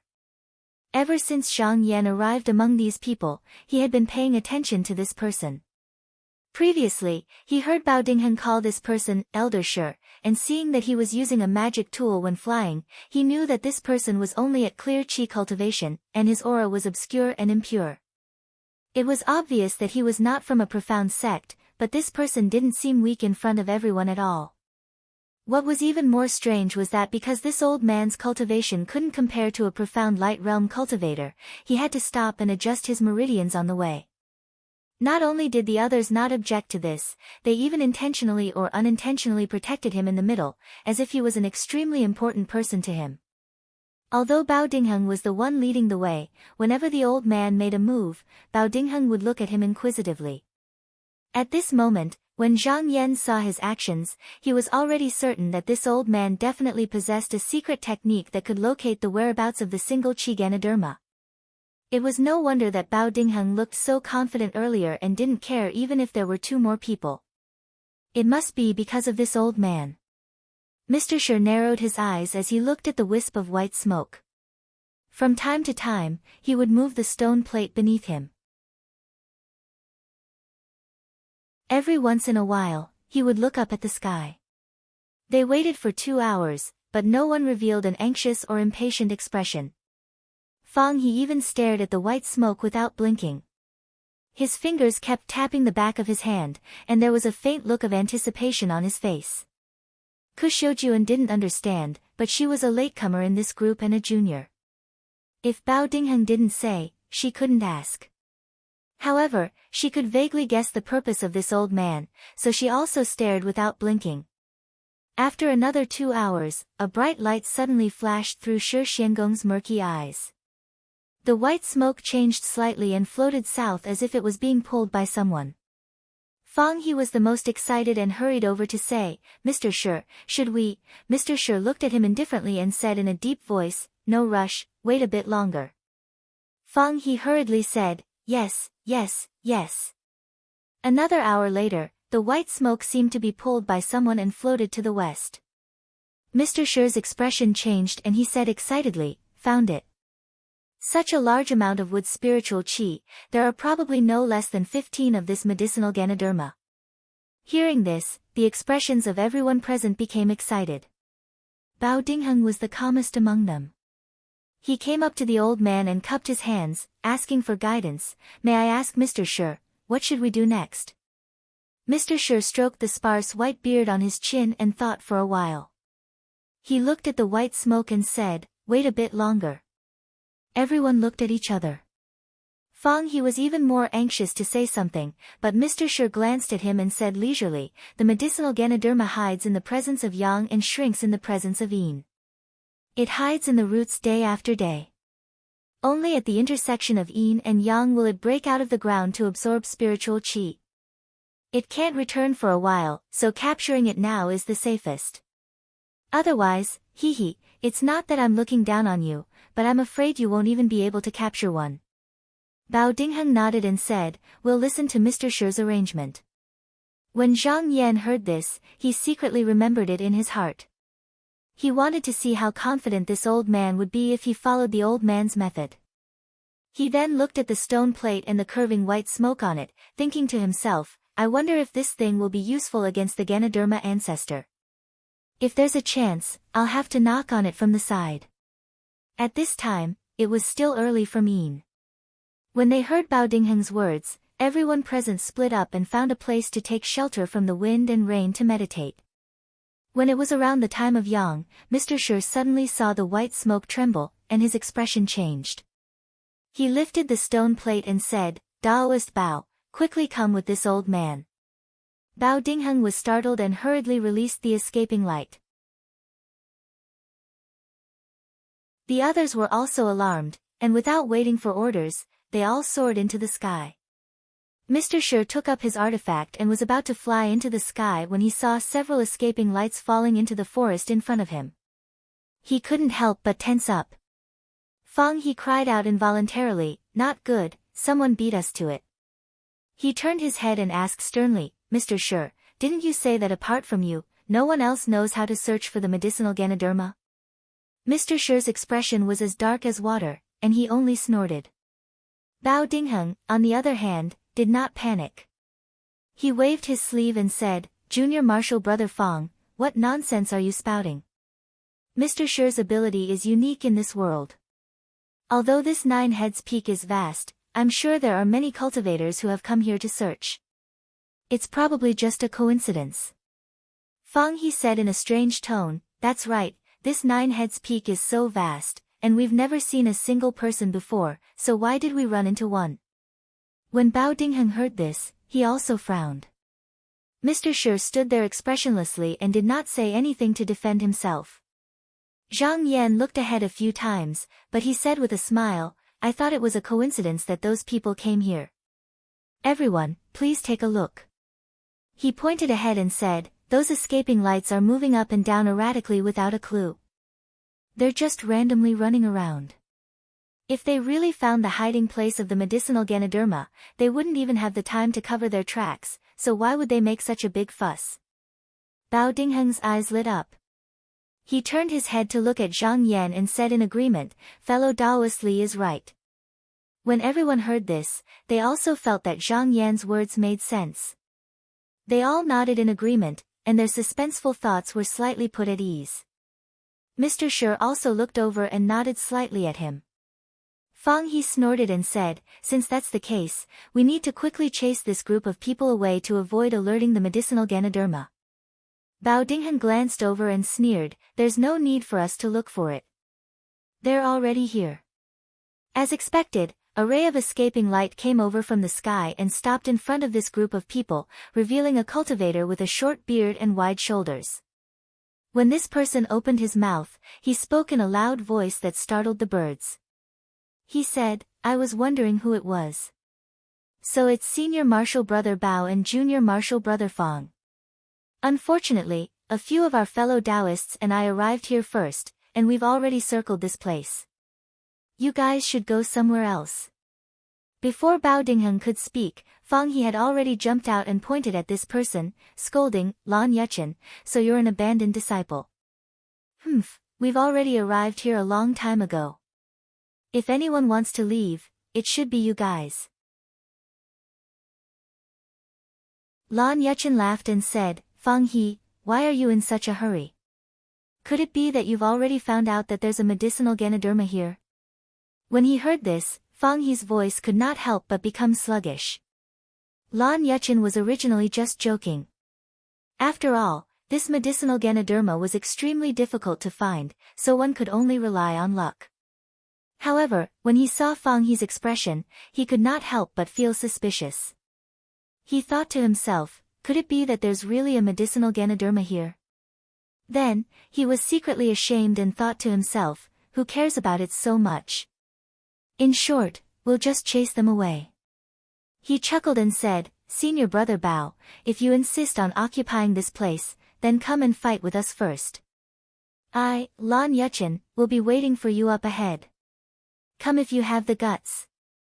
After he finished speaking, he did not dare to stay any longer. He hurriedly flew into the forest in the front, obviously to meet up with his companions. Fang He stomped his feet and said, "Senior brother, why don't you make him stay?" Bao Dingheng frowned. He looked up at the bright moon in the sky and said slowly, "Sir Shi, if we fight here, will we scare the medicinal Ganoderma away?"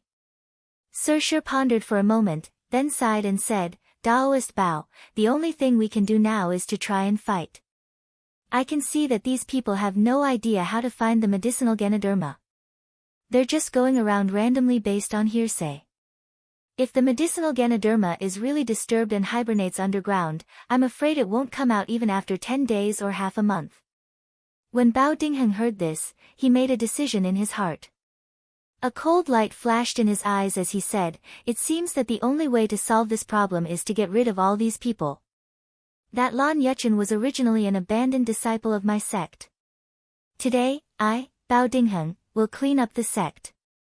Fellow Taoists, are you willing to help me?" Fang He agreed very quickly and said, "Of course I'll follow senior brother." He then looked around and said, "What about you?" Kushoujuan immediately said, "Whatever Martial Uncle Bao says." The remaining 4 people were a little hesitant. The Taoist with a tall crown said, "We don't know about the grudges in your sect, but we've heard that although this Lan Yuchen is an abandoned disciple of your Yuanyang sect, he's still valued by Taoist Master Wufeng of your sect. If we kill this person, won't," naturally, Bao Dingheng could hear the unfinished meaning in his words. He said in a clear voice, "Fellow Taoists, I also understand your concerns. There's no need to trouble fellow Taoists with Lan Yuchen. I can deal with him myself." As soon as he said this, the remaining 4 people all heaved a sigh of relief. They looked at each other and said in unison, "We're willing to help fellow Taoist." Bao Dingheng nodded. He called Kushoujuan over and told her to take good care of Sir Shi. Then, he turned to Zhang Yan and said, "Fellow Taoist Li, please stand guard outside. If you see anyone trying to escape, you must not let a single one of them go." Zhang Yan knew that Bao Dingheng hadn't seen him fight before and was worried about him, so he made this arrangement. However, even if he wasn't chosen, someone else had to do it. He smiled and immediately nodded in agreement. After Bao Dingheng finished saying a few words, he shouted and led everyone to fly into the forest with a murderous aura. However, Zhang Yan rode the wind to the top of the cloud and looked down. The forest was calm at first, but in less than a moment, there were flashes of light, sword lights, and angry shouts. It was obvious that a fierce battle was going on. At this moment, he suddenly heard a deafening sound. Under the curtain of the night, there seemed to be thousands of rays of light flashing like silver snakes. He heard Bao Dingheng's shocked and angry voice, "Lan Yuchen, how did you get this sword board?" Lan Yuchen's arrogant voice also sounded. "Bao Dingheng, you didn't expect me to have this move, did you? Today, I will make you pay for what you gave me with that sword strike of yours. Go to hell." As soon as Zhang Yan heard this, his eyes flashed. He suddenly flew into the air and rushed toward the forest below with the momentum of wind and clouds. Target equals _blank.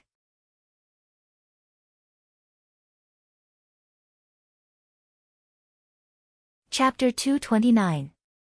In front of Lan Yuchen floated an octagonal sword disc that was shining with silver light. As it rotated, it flashed wildly. Hundreds of flying swords flew back and forth like weaves, forcing the people who came with Bao Dingheng to the outside, leaving him alone under the sword formation to struggle bitterly. Bao Dingheng only had 2 magic swords in his hands.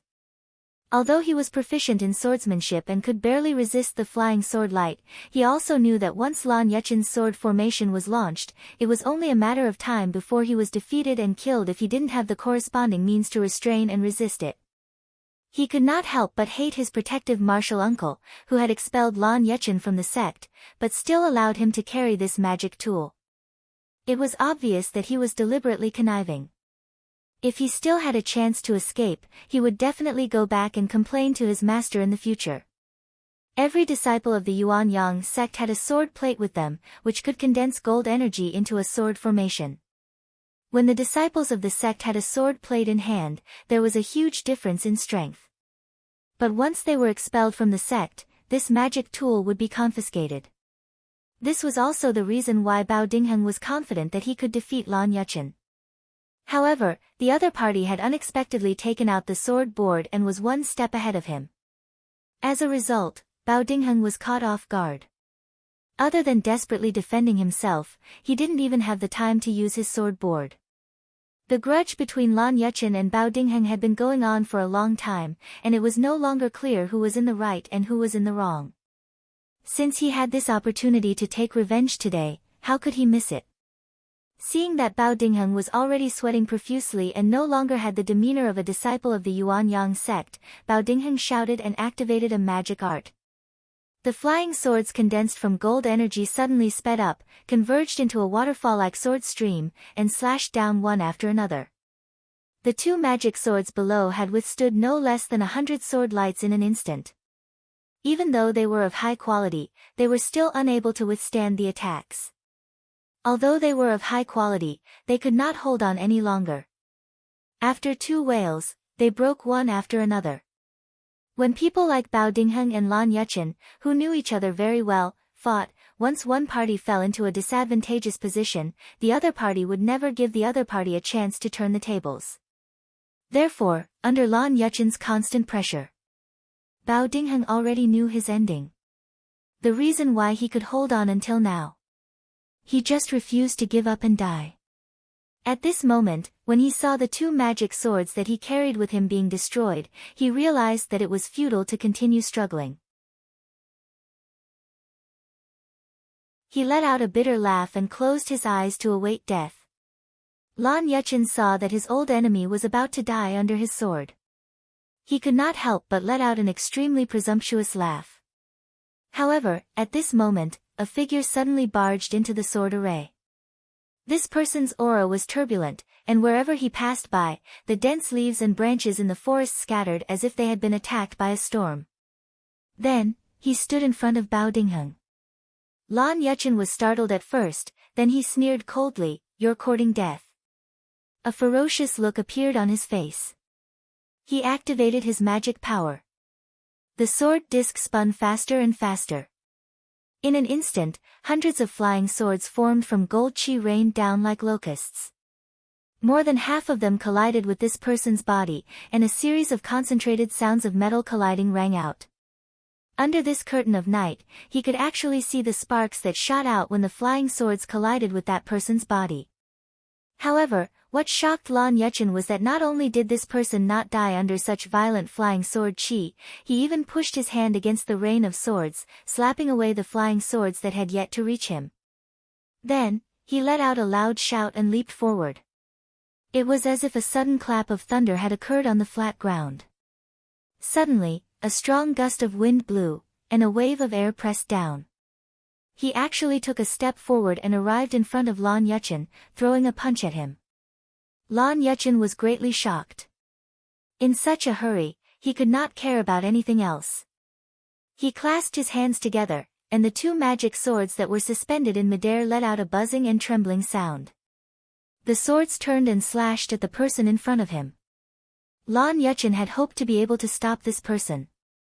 These 2 magic swords were not much weaker than the 2 in Bao Dingheng's hands, but under this person's punch, they actually shattered with a sound. This time, he was even more shocked. Almost in an instant, he knew that this person was definitely a strength path cultivator.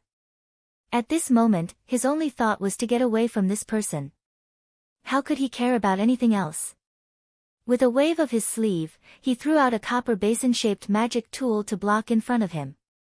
He himself rode on a profound light and wanted to escape. As soon as this copper basin-shaped magic tool fell, a 7-colored light appeared faintly. However, before it could release its light, a golden hammer heavily smashed down. With a loud bang, this object had actually been smashed flat to the ground by the hammer. Just now, Lan Yuchen was half a zhang away from the ground on his light when he suddenly felt a strong gust of wind from behind him. He felt as if he was sitting on a small boat, swaying up and down and on the verge of collapse.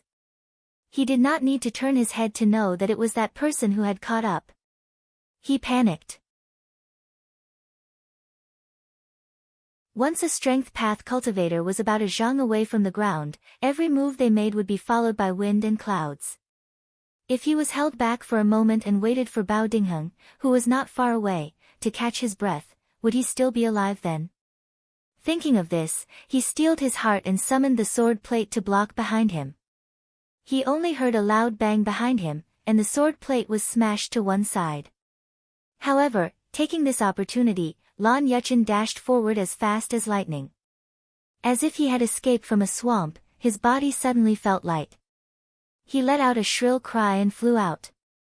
Bao Dingheng had originally thought that he was going to die, but who knew that someone would suddenly come to save him?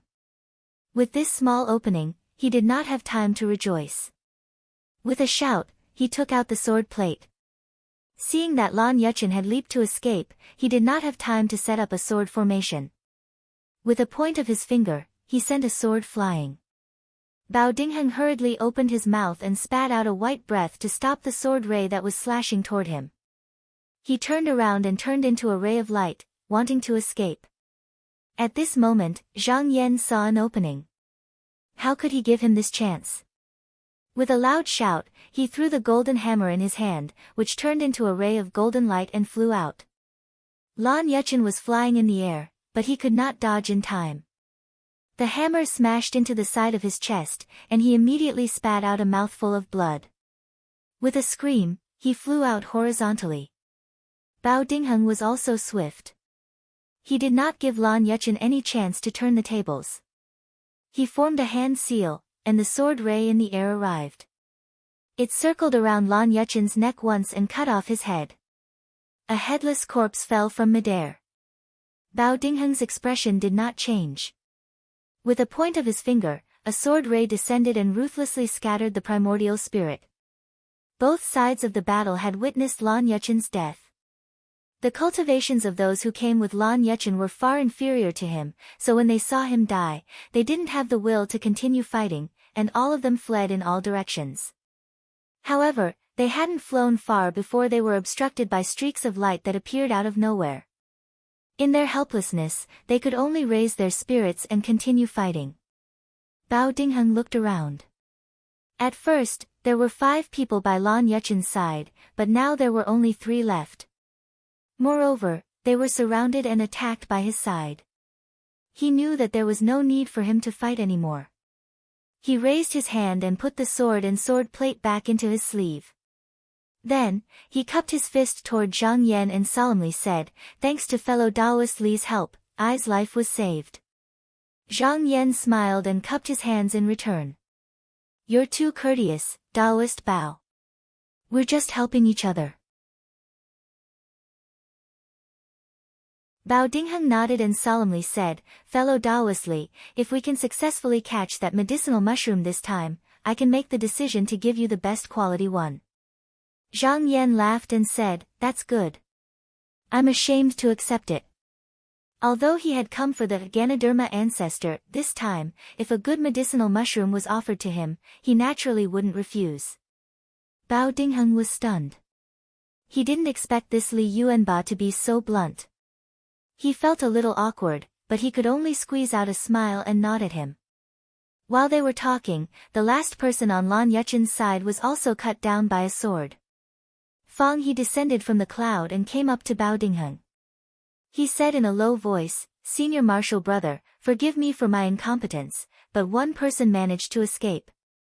A white-robed Taoist holding a sword beside him said, "You can't blame Senior Marshal Brother Fang. This guy is really cunning. He managed to escape before Lan Yuchen died." When Bao Dingheng heard this, he didn't blame him. He pondered for a while and said, "Then we'll have to hurry up. This person isn't important, but if he sees something and leads others here, I'm afraid it'll ruin our plan." Fang He hurriedly said, "Yes, yes, yes. The Ganoderma is important. Mr. Shi, I'll go invite Mr. Shi over right now." He turned around and went out. After a while, he returned with Mr. Shi and Kuxiujuan. Bao Dingheng didn't wait for the two of them to come closer. He took the initiative to step forward and asked with an inquisitive look in his eyes, "Mr. Shi, how is it? Did our previous battle startle the medicinal mushrooms?" Mr. Shi looked at the white smoke on the stone plate in his hand. Seeing that it had returned to its previous floating state, he said in a low voice, "Taoist Bao, don't worry. We're very lucky this time. The metal qi on these people is too heavy, so it disturbed the wood qi, so we didn't startle the medicinal mushrooms. However, if we were a step later, it would be very difficult to predict. Hearing this, Bao Dingheng's expression relaxed. Although they had Mr. Shi's help, even if they really startled away the medicinal mushrooms this time, they would just have to move to another place. However, he was unwilling to waste so much effort for nothing. Also, who knew what would happen next time? Mr. Shi raised his eyes and looked around again. He said to the crowd, "If we continue forward, we may encounter the medicinal mushrooms at any time. These things are sensitive. If we're within 200 zhang, it will detect the slightest disturbance. Therefore, it is inconvenient for us to fly forward and can only walk. Everyone, please follow me. Do not go the wrong way." After he finished speaking, he held the stone plate and led the way. However, every time he stopped to pay attention to the white smoke, he would change his direction. Zhang Yan also followed behind the crowd. He saw that Mr. Shi would intentionally or unintentionally avoid the advantageous position every time, so he secretly noted this detail in his heart. After the crowd traveled for a dozen or so li, the terrain gradually became higher. Their noses gradually smelled a strange fragrance. Mr. Shi's expression was excited, and his footsteps became lighter. After walking for a few more miles, an open space appeared in front of him. There were only a few trees with lush branches that would take 5 people to wrap their arms around. Strange sounds came from the treetops. At Mr. Shi's signal, the crowd hurriedly held their breaths and stopped. At this moment, it was already early in the morning. Even though the horizon hadn't brightened yet, all of them were cultivators, so their vision wasn't affected in the slightest. When they opened their eyes and looked over, they saw a little boy with a ponytail sitting on the branch of a tall tree, and he was waving his hands and feet towards the moonlight in the sky as he cried out. Mr. Shi gave a low cry of surprise and said excitedly, "We're really lucky. We've actually encountered a shape-shifting medicinal mushroom. Target equals _blank.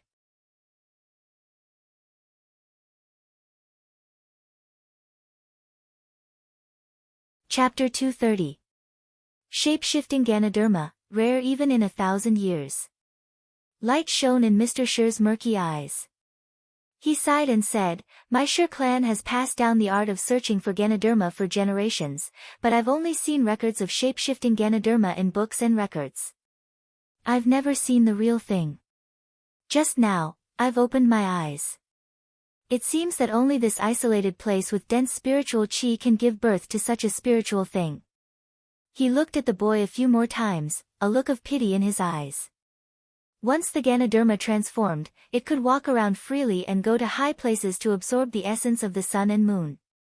If they didn't run into it today, it wouldn't be an extravagant hope to become an immortal after a few thousand years. But now that Bao Dingheng and his people saw it, they couldn't avoid this disaster. Fang He didn't care about what he was thinking. He just asked anxiously, "Mr. Shi, how do we capture this thing?" Mr. Shi frowned and sighed. "It's not difficult.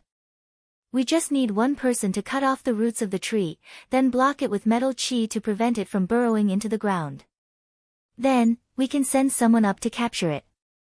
We'll definitely be able to capture it." Fang He was overjoyed. "That's easy. I can do it." He was about to move when Bao Dingheng pulled him back. "Junior apprentice brother, wait. I still have a few questions to ask Mr. Shi." He turned around and bowed to Mr. Shi. "Is this the only Ganoderma here?"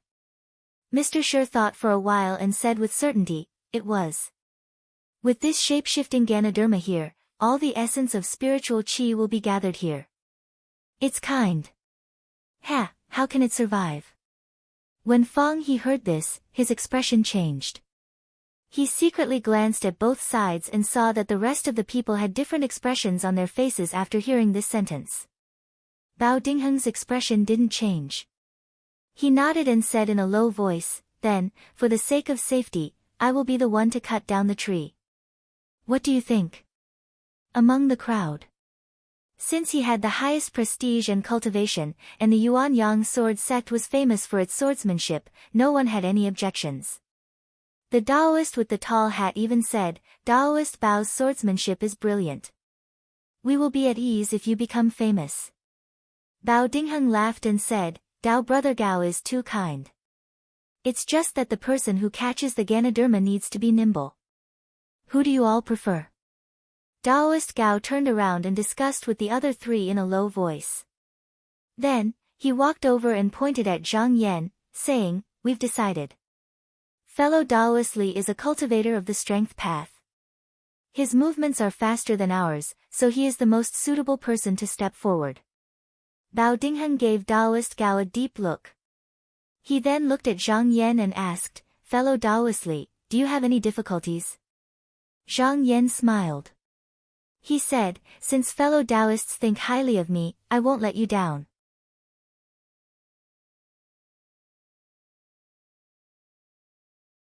Even if they could not, it would be better if there was one less person who could share it.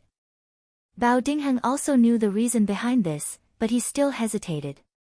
Seeing that he was still silent, Fang He stomped his feet and said, Senior brother, if you don't make a decision, you will only get yourself into trouble. If we wait for them to make a move first, I'm afraid it will be too late. Bao Dingheng's heart palpitated, and a murderous intent appeared in his eyes. He slowly nodded and said, All right, we'll do as junior brother says. It's just that if the two of us make a move rashly, I'm afraid that Li Yuanba and martial nephew Ko will be suspicious and won't stand on our side. You also saw just now, that Li Yuanba's cultivation is profound, not inferior to mine. However, Fang He smiled strangely and said, Senior brother, don't worry. I have a plan that can help senior brother out of trouble. Bao Dingheng looked at him in surprise and said, Oh. Junior brother, please speak. Fang He chuckled and said, Didn't senior brother say earlier that you want to give the medicinal herb of the highest quality to that Li Yuanba? In junior brother's opinion, after obtaining this medicinal herb, there's no harm in giving it to him first. Bao Dingheng was a little puzzled at first, but a moment later, he realized something. The hand that was stroking his beard suddenly paused, and he glanced at Fang He and said, Junior brother, good plan. To be honest, he did not have a deep relationship with Zhang Yan. At most, only Kuxiujuan was closer to him, and she was a wandering cultivator with no background. Priest Gao and the others were also clear about this, or else they would not have pushed Zhang Yan out to capture the medicinal herb earlier. It was precisely because he had nothing to do with the two that they were at ease, not afraid that he would directly escape after taking the medicinal herb.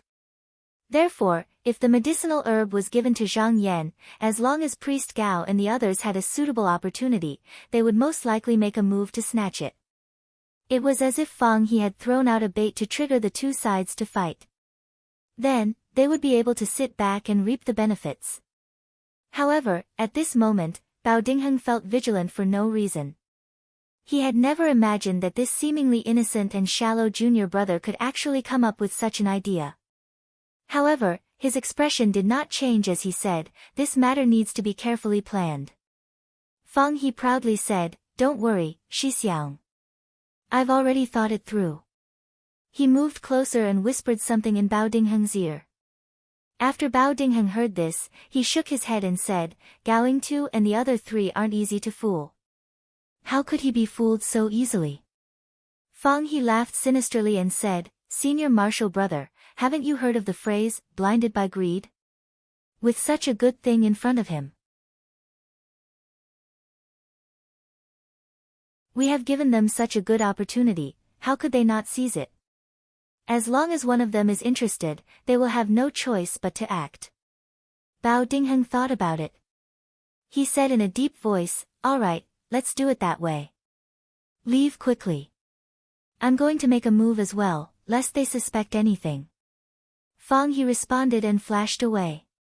Then, he disappeared into the forest. Bao Dingheng thought to himself, Martial nephew Ko. For the sake of this spiritual item, I'm afraid I'll have to let you down.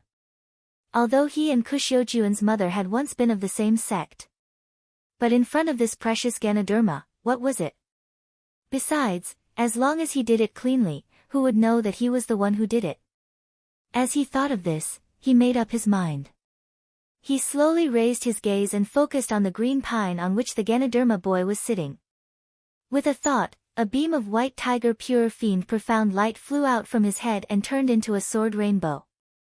In the blink of an eye, it traversed a distance of several dozen zhang and sank into the bottom of the tree, cutting off its roots. This commotion naturally alarmed the little boy. His face paled, and with a cry, he burrowed into the giant tree, disappearing without a trace in an instant. The onlookers at the side panicked and scurried out of their hiding places. Bao Dingheng was knowledgeable. He first leapt forward and then shouted, "Everyone, don't panic. This Ganoderma is only using the wood to hide itself. After entering the belly of the tree, I have already cut off the roots and used the metal chi to block the chi channels. It can't escape." Hearing this, everyone settled down just now. At this time, a gust of wind blew from somewhere. The crown of the tree swayed, and a few branches broke off. Bao Dingheng smiled and said, "Petty tricks. Do you think I can't see through it?" With a shake of his shoulder, a few sword chi flew out from the top of his head. Just as the branches and leaves were about to be shredded, a scream came from one of the broken branches. A figure flew out and was about to scurry up another tree not far away. Zhang Yan had already been instructed by Sir Shi to hide near this big tree and didn't come out just now. Now that he saw the little boy walking into the trap, he was also impressed. He shouted and leapt forward. With a stretch of his arm, he easily caught the little boy in his hand. After landing, he held the Ganoderma in front of his eyes. He saw that the little boy was only the size of a palm. At this moment, his face was filled with terror. His two white lotus-like hands were wiping away his tears, and his mouth was making sobbing sounds. Bao Dingheng laughed loudly and walked over. His eyes flickered as he said, "Fellow Taoist Li, earlier I said that if we obtain a superior Ganoderma, fellow Taoist can choose it. Now that this item is in fellow Taoist's hands, I'll give it to you." When the person behind Taoist Gao heard this, he immediately became anxious. Just as he was about to speak, he was stopped by Taoist Gao. Taoist Gao gave him a look and shook his head slightly. Zhang Yan's eyes flashed. He immediately felt that something was wrong. Such a transformed Ganoderma was hard to come by in 1,000 years. He didn't believe that Bao Dingheng didn't want to keep it. Even if he wanted to give it to him, under normal circumstances, he should have discussed it with everyone. After all, the other party had only made a verbal agreement with him. It couldn't be taken seriously. Taking a step back, even if he was sincere, there was no need to be in such a hurry. Now, it seemed like he couldn't wait to give it to him. It was a bit too deliberate. Several thoughts flashed through his mind in an instant.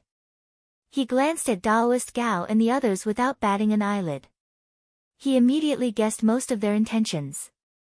He snorted coldly in his heart, but on the surface, he didn't refuse and said with a smile, "All right, since Taoist Bao has decided, I'll accept it." Fang He saw that he took it so readily and sneered to himself, "Junior, I'm afraid that you'll have the life to take the treasure today, but not the life to enjoy it." Target equals _blank.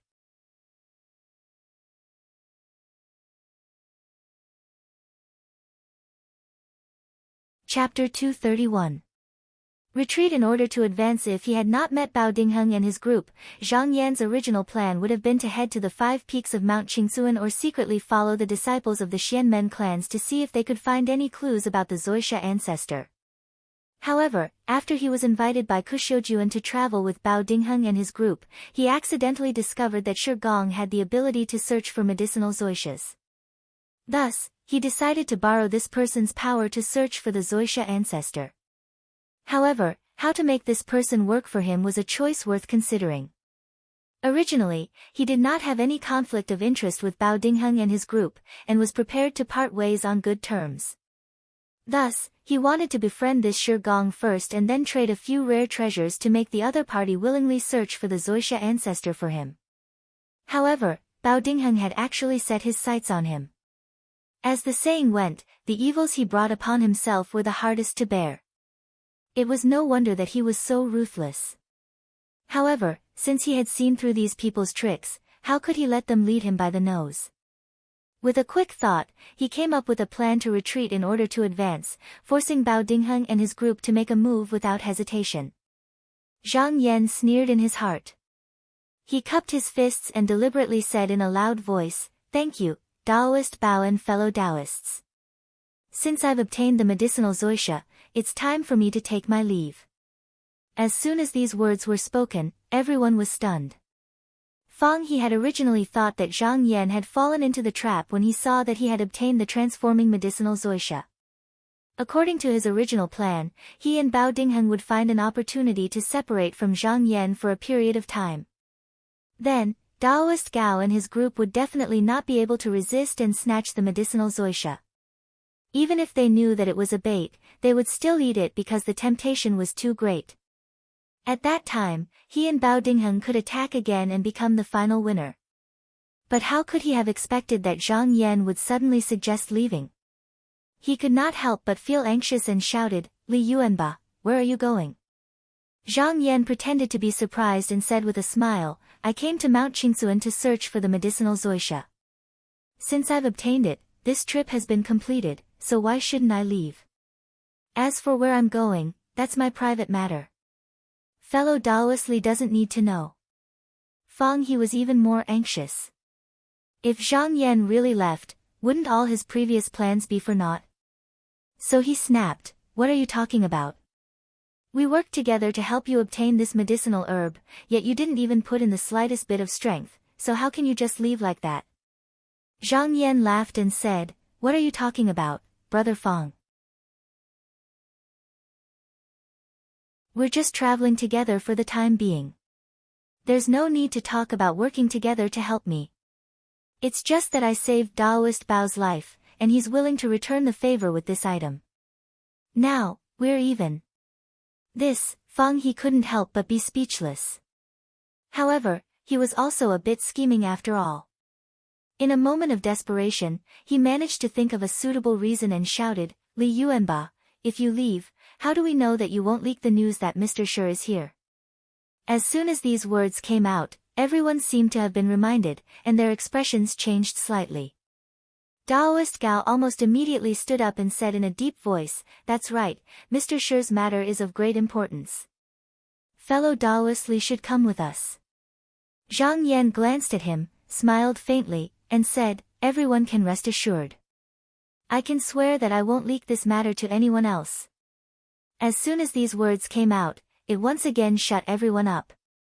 Fang He couldn't help but be in a dilemma. With a gloomy expression, he turned his head and said, "Senior brother, what do you think?" Bao Dingheng stroked his beard and didn't say anything. Previously, he invited Zhang Yan here because he thought that he was just a rogue cultivator and that he could still control him. Even when Kuxiujuan praised Zhang Yan's brilliance, he thought that it was just an exaggeration. However, after the battle with Lan Yuchen, he didn't think that way anymore. In fact, at that time, he was already faintly worried in his heart. If such an uncontrollable and unknown person were to leak out that Mr. Shi knew how to find the Ganoderma, then it would definitely bring disaster to them. Therefore, at that time, he made a promise that he could let Zhang Yan choose a superior Ganoderma first. Not only was it to repay him for saving his life, but it was also to hold him back. However, in his heart, he didn't seem to be truly willing. Therefore, when Fang He proposed the idea of getting rid of Taoist Gao's group and Zhang Yan at the same time, it was actually secretly in line with his intentions. Now that his plan had failed, it seemed that he could no longer provoke Zhang Yan and Taoist Gao's group to fight. However, he also wouldn't allow Zhang Yan to escape so easily. Therefore, he only pondered for a moment before slowly saying, "Fellow Taoist Li, you should stay so that you don't make things difficult for others." Zhang Yan looked at these people and laughed out loud. "What if I don't want to stay?" However, Bao Dingheng smiled. He turned his head and said to Kuxiujuan with a pleasant expression, "Marshal Nis Ku, fellow Taoist Li is on good terms with you. Why don't you go and persuade him?" Kuxiujuan nodded. Although she was traveling with Zhang Yan, that was only because his cultivation wasn't bad. compared to Chu Xiaohong, Zhang Yan was undoubtedly a better choice. However, in terms of friendship, it didn't seem like there was much of a difference. However, compared to Bao Dingheng, Zhang Yan's weight in her heart was undoubtedly much lighter. She also understood the current situation. If the two sides really clashed, she would undoubtedly stand on Bao Dingheng's side. However, due to their previous relationship, she didn't mind saying a few words of comfort. Therefore, she lightly stepped forward and was about to open her mouth to persuade him. However, the moment she opened her mouth, Bao Dingheng suddenly raised his hand and lightly patted the top of her head. In an instant, a streak of sword qi pierced through her head and straight into her internal organs. The two of them were only a few feet apart. How could Kuxiujuan expect that as a senior, Bao Dingheng would suddenly attack her? She was completely unprepared. In an instant, her brain was pierced by the sword qi and her internal organs were destroyed. Even her origin spirit was crushed before it could escape. She died almost unconsciously. Bao Dingheng sighed slightly. In his opinion, the relationship between Kuxiujuan and Zhang Yan was not ordinary. It would undoubtedly be troublesome when he attacked. It was better to just kill her now. However, his cold and merciless attack caused Duke Shi, who was standing nearby, to frown. A hint of disgust appeared in his eyes. Bao Dingheng loosened his hand and allowed Kuxiujuan's corpse to fall to the ground. He glanced at Priest Gao and the others and pointed at Zhang Yan. He shouted, "Since this person insists on leaving, he will definitely ruin our plans. Everyone, why don't you attack together?" With this shout, Priest Gao and the others, who already had the intention to attack, released their profound light magic swords one after another. In this silent and cold forest, light shone in the sky and killing intent filled the air. However, before they could make a move, Zhang Yan let out a loud roar and waved his sleeves, summoning two golden hammers into the air. Then, with two thunderous roars, the hammers smashed down on the crowd without any regard for anything else. Priest Gao and the others who were standing below were all shocked. They knew that these two golden hammers were two divine armaments. How would they dare to let them get close? Out of caution, they all rode on profound light and retreated far away. Only a tall and sturdy cultivator who was confident in his profound light and was skilled in the Tao of defense stood where he was and did not move. He only snorted and shook his shoulder to receive the profound light. A thick and heavy golden light that was 50 to 60 feet wide rose up and collided with the two golden hammers. He originally thought that even if he could not block these divine armaments, at the very least, he could push them to the side and win an opportunity for the others to attack. Even a strength Tao cultivator's strength would be weakened a level if they lost a suitable weapon. He originally had a good plan. If it was an ordinary divine armaments, he could block them for a while. However, he did not expect that when these golden hammers fell, Zhang Yan would secretly slap a tiny golden fire profound light into them. The moment the two came into contact, it was like the scorching sun melting snow. His profound light was brushed aside like a piece of paper and came crashing down. This cultivator was instantly scared out of his wits. He wanted to dodge, but how could he escape in time? The two golden hammers fell almost at the same time and hit his forehead. There was a "pa" sound that sounded like a melon cracking. His head was smashed into pieces in the blink of an eye and his corpse fell to the ground. Priest Gao saw that Zhang Yan killed one of them with a raise of his hand. He was furious and shouted, "This is a strength Tao cultivator. Fellow Taoists, quickly use your Dharma treasures and end this person." He then said, "Bao Dingheng, are you going to sit back and do nothing? If this person escapes, you won't be able to get away." The people who came with Priest Gao were all itinerant cultivators. They only had Dharma treasures that they often refined, which were far from Dharma treasures. However, seeing how powerful Zhang Yan was, they couldn't care about anything else and took out their Dharma treasures. Two rays of light flashed in the air and fell towards Zhang Yan. Zhang Yan did not even look at them. He pointed his finger and the two golden hammers flipped and rose into the air again, smashing towards Bao Dingheng. Bao Dingheng had seen his power earlier, so he did not dare to face him head-on. When fighting with a strength Dao cultivator, it was naturally better to hide as far away as possible.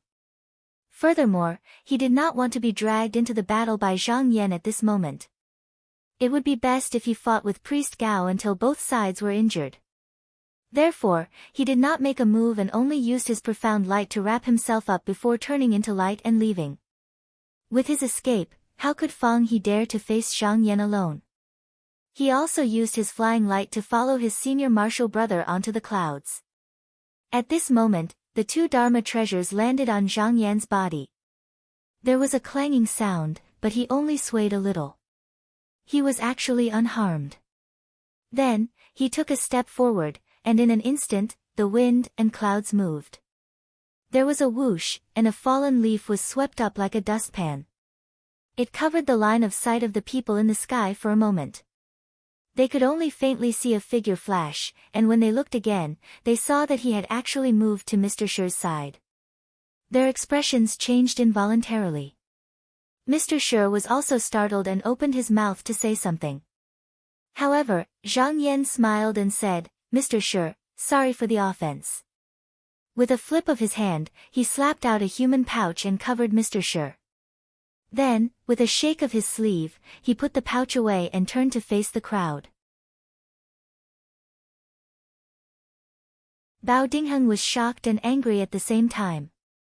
He had never thought that Zhang Yan would have such a move. He shouted, "Li Yuanba, could it be that you think that by holding Mr. Shi hostage, we won't dare to touch you?" Fang He also threatened, "Li Yuanba, you can't escape today. If you surrender without a fight, I can still allow your origin spirit to leave on its own." Although they said this, everyone, including Taoist Gao, still had misgivings in their hearts. They had personally seen Mr. Shi's ability to find medicinal mushrooms, so they didn't dare to immediately rush forward and make a move. However, Zhang Yan sneered, and a piercingly cold light appeared in his eyes. He said, "This one took Mr. Shi because I was afraid that I would accidentally injure him in a fierce battle. To deal with the likes of you, there is no need to go through so much trouble." #target =_ blank.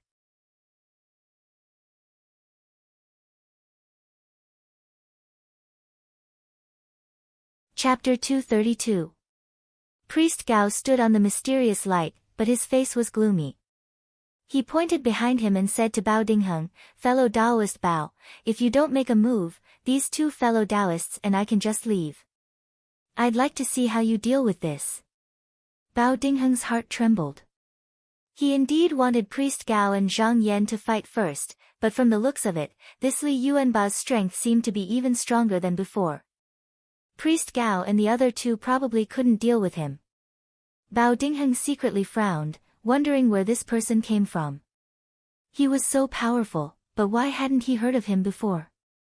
He immediately cupped his hands and said, "Fellow Taoist Gao, don't be anxious. I and my brothers will naturally make a move. We'll talk about other things after we work together to get rid of this person." Priest Gao snorted and only looked at him, but he refused to make the first move. It was obvious that he didn't trust him. Bao Dingheng was unhappy, but he also knew that this wasn't the time to fight, so he gave Fang He a meaningful look. Fang He immediately understood. He pointed down and scolded Zhang Yan, "Junior, how dare you say such big words? Don't be unscrupulous just because your body is as hard as iron.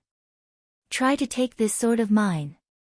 He patted his waist, and the magic sword hanging there came out of its sheath with a clang. It turned into a stream of light and slashed down rapidly. When the sword arrived in front of Zhang Yan, Fang He raised his eyebrows and a sly smile appeared on his face.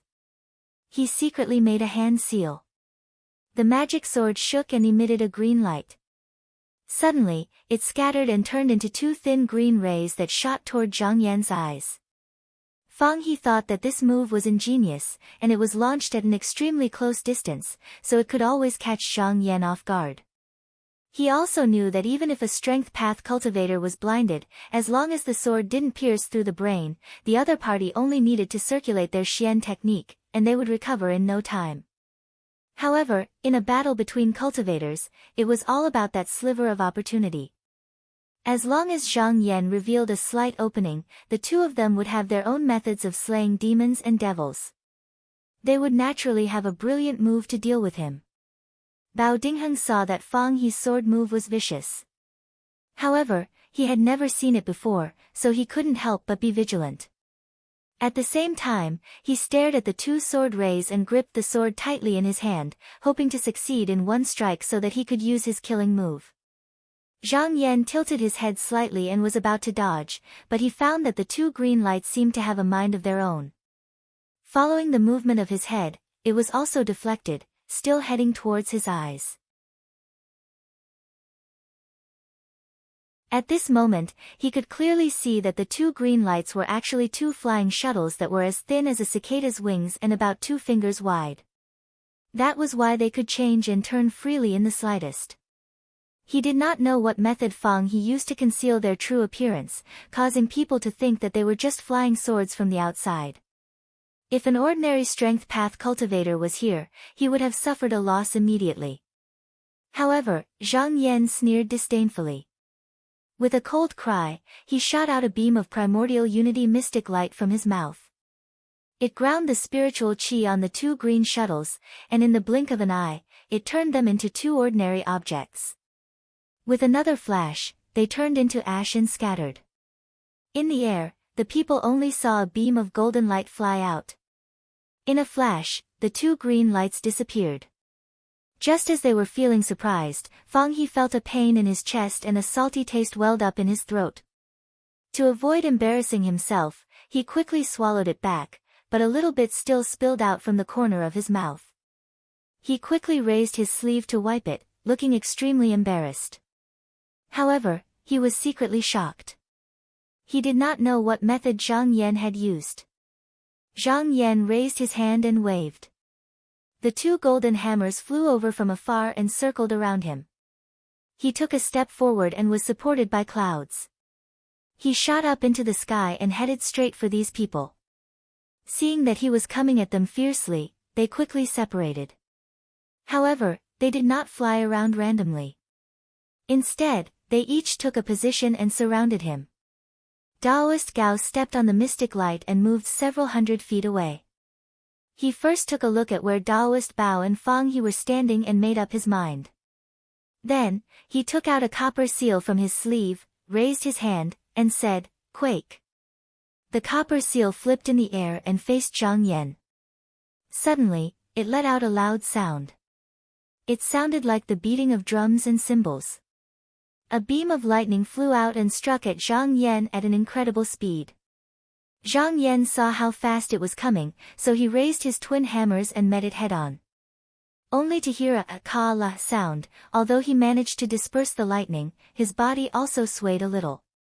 Priest Gao made a hand sign and activated the treasure again and again. The copper seal struck again and again with lightning. He shouted, "Fellow Priest Bao, I have already used the lightning strike seal. I can hold this guy back for now. You guys can't be lenient and kill him quickly." Bao Dingheng knew that the best way to deal with a strength path cultivator was to behead him with a single strike, but it was extremely difficult to seize the opportunity. However, they were outnumbered and had the upper hand in the situation.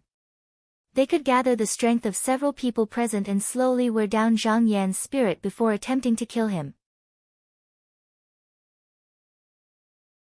He did not hesitate and took a deep breath. He took out the octagonal sword board and held it in front of him.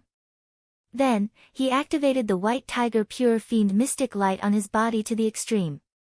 He shouted and pointed at the sword board. With the inspiration, the magical instrument trembled violently as if it was struck by lightning. It flew out and spun around. In a split second, the golden evil spirit soared into the sky and condensed into hundreds of cold air that shot out violently. The cold air sword broke through the flying leaves and branches along the way and slashed down brazenly. When Fang He saw that, he became spirited and quickly shouted, "Senior brother, I'll help you." He shook his sleeve and a black sword board without edges or corners flew out. Then, he took a deep breath and guided the spiritual chi in his chi-si up. Then, he spat out 3 mouthfuls of spiritual qi. The sword board spun like a top and let out a buzzing sound as if it was swept up by a strong wind. It swept up countless green sword rays.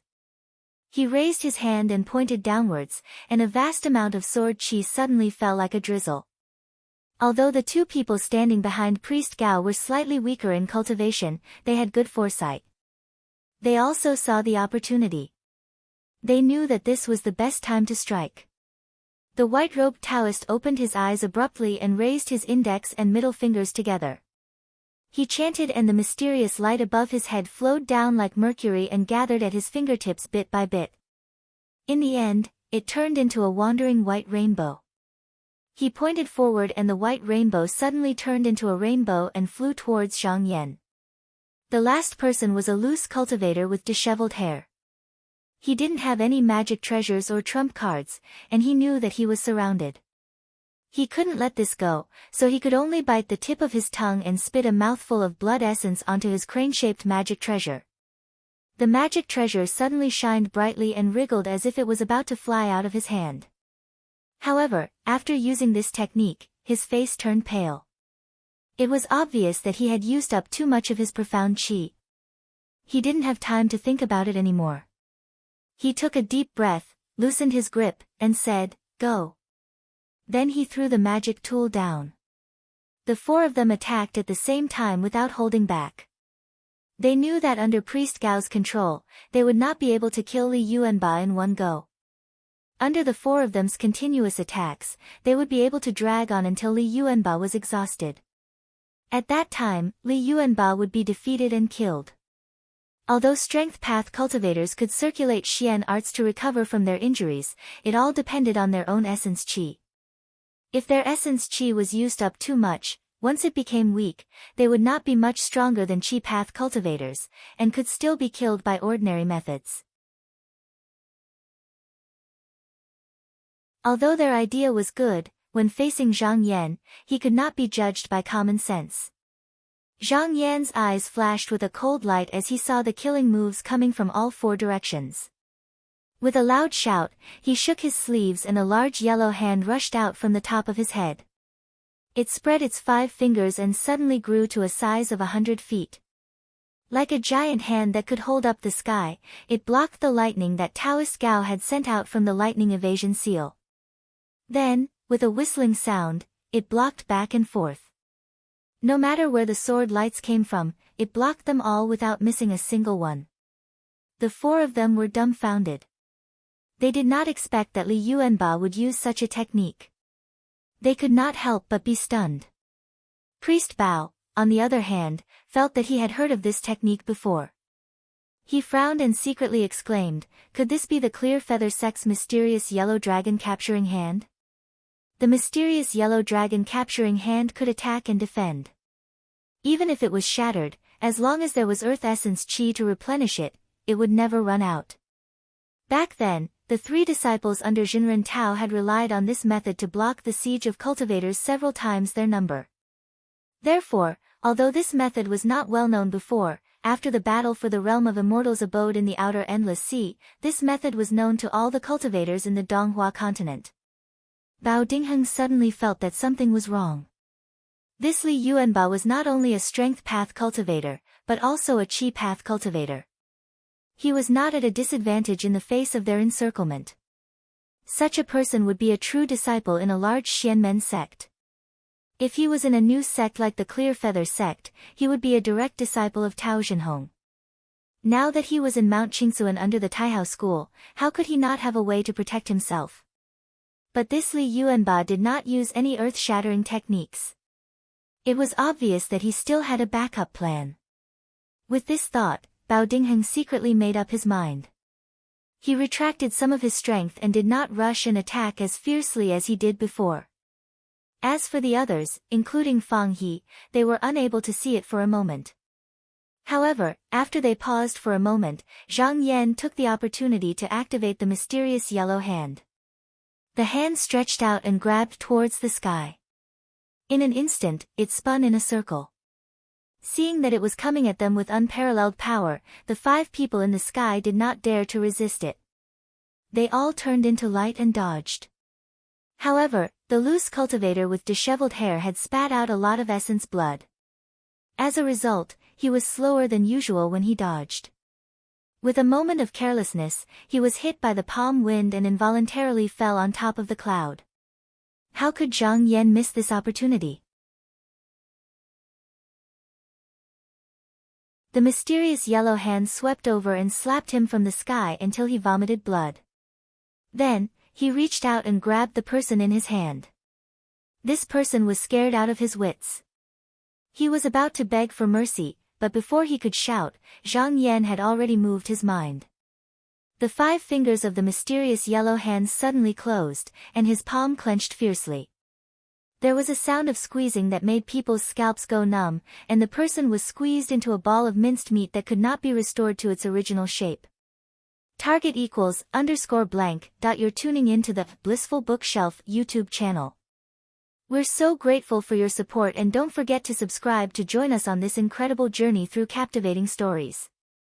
Your generosity through donations truly makes a world of difference, as it's the primary source of revenue that allows me to expand and enhance this channel for you. Thank you from the bottom of my heart for being a part of this adventure.